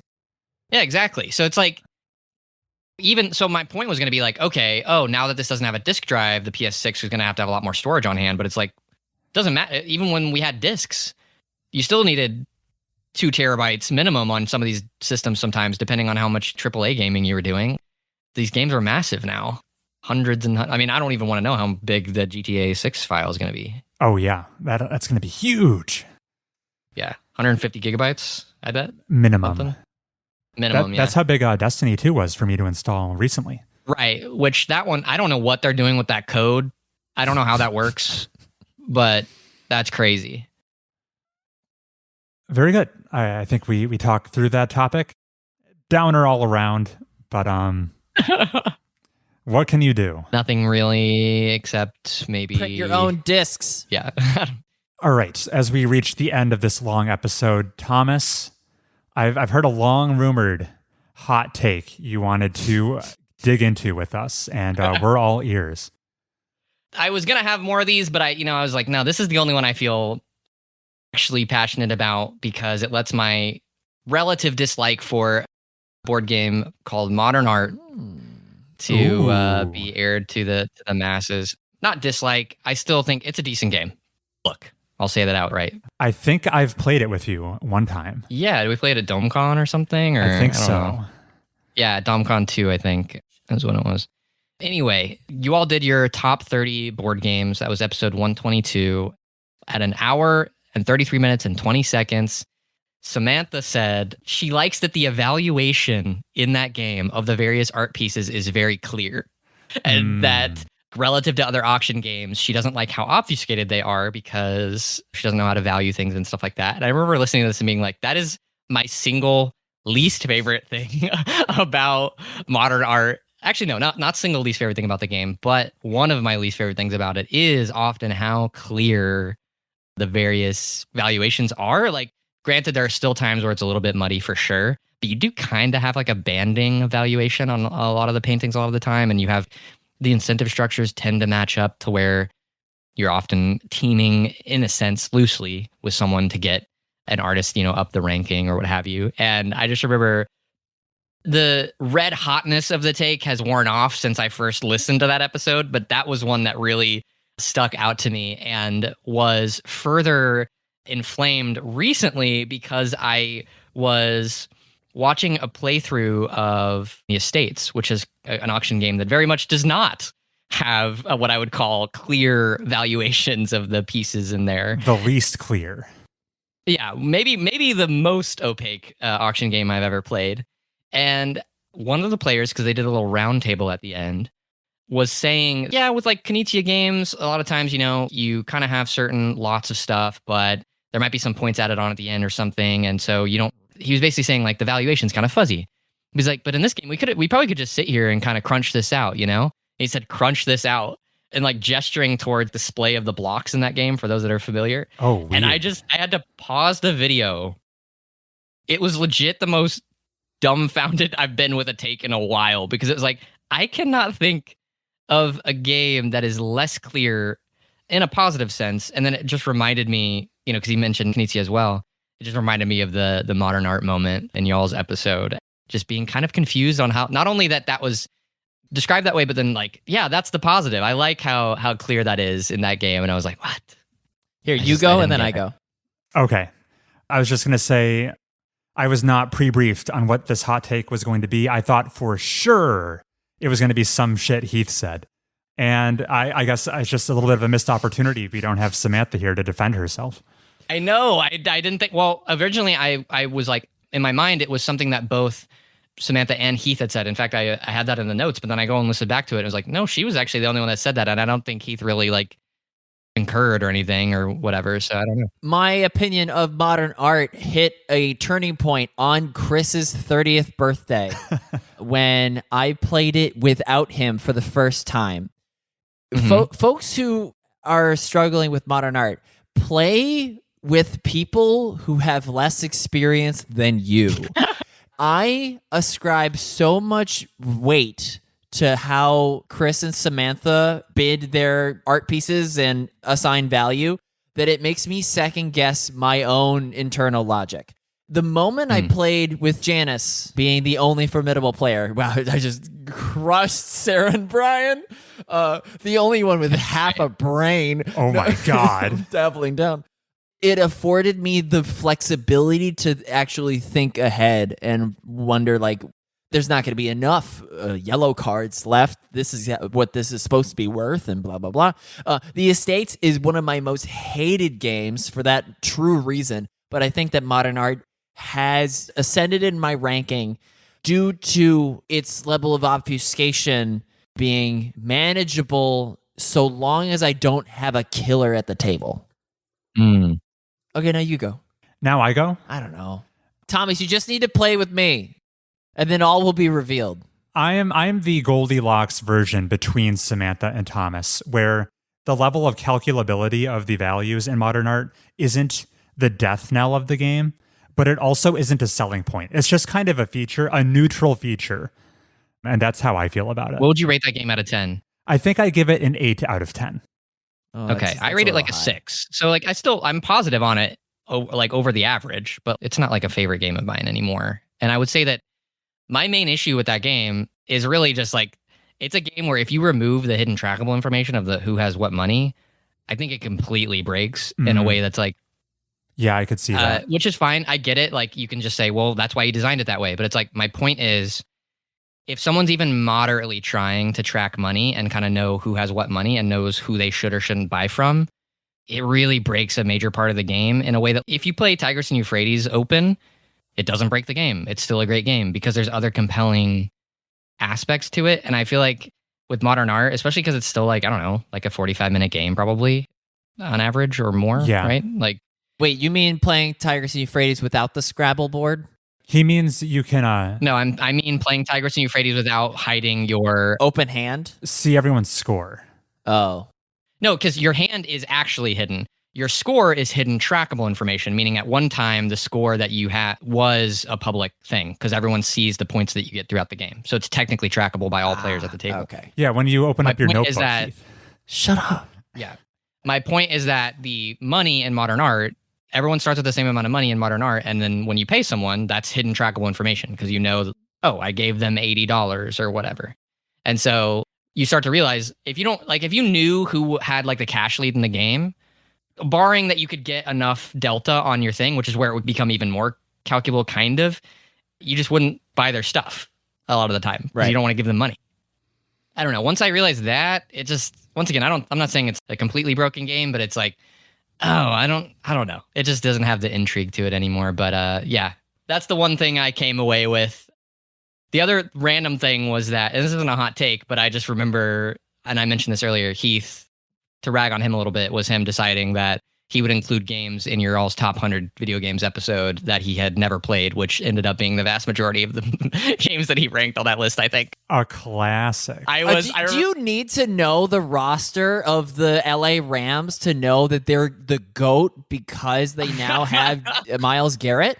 Basically, what I'm interested in is your experience of a game. I could give a shit if you think it's one of the coolest games on like a theoretical level, yes. I know that Saros is going to rank in the bottom 50 just on DNA and concept art. No, I agree with what Thomas is saying. Heath's answer is kind of like asking an LLM. He like gave ChatGPT's response, not his personal experience. Because my personal experience is so limited. But just shine a focus on that. I'd rather have your limited experience. Like, I really would. I thought that my LLM, what is it? Large language model. Large language, yes. Decent language model, yeah. DLM. Your DLM. Made for a better episode. Made for a better list. Okay, it was interesting in that sense, but it was still like that happened, and I was listening, and I was like, what? It was the most, okay, I guess this is what we're doing, and I don't know, it was just funny more than anything, and I had to I immediately messaged Chris. I was like, oh, this is an interesting choice. I was just as taken aback. You people would have done the same thing in my shoes, or just not done it at all. And the show must go on. So what choice did I have? Oh, sorry, one last thing. This was more tentative because I remember the episode where Chris was making the argument that a life spent at play was the ideal. Oh, I don't remember what episode that was. Just cutting in to say Thomas is referencing the main discussion of episode 90 titled Playful Debate. I don't completely disagree with that, but it was more of like a clarification of like, I listened to that full episode. I don't remember if this was ever talked about, but it's like, I do think, would you just consider work that you do because you want to play? Is that how you would categorize that? Because I do think that work is absolutely, to a degree, a necessary part of human life. Not just because you need it to survive, but because like people who don't have some sort of structure or thing that they... So I guess maybe this is a situation where there's just like a universal basic income and people are free to do work when they want or something. But I remember that being kind of an interesting point and me being like, do I disagree with that? I don't know if I fully disagree with it, but it was an interesting episode. Yeah, I was borrowing ideas from a game professor and philosopher. People can look up if they want to do more research into this. C.T. Nguyen is his name. Oh, yeah. Shoot. Is that the Games as Art or whatever? He had a book. He has a couple books. One is Agency as Art. One is The Agency as Score. Art, yes. I've been meaning to read that. I've watched a talk with him, most of it, that he did. That was fascinating. So, yeah, I'd love to read that book, but... Yeah, I find a lot of the things he has to say about games and philosophy extremely interesting and compelling.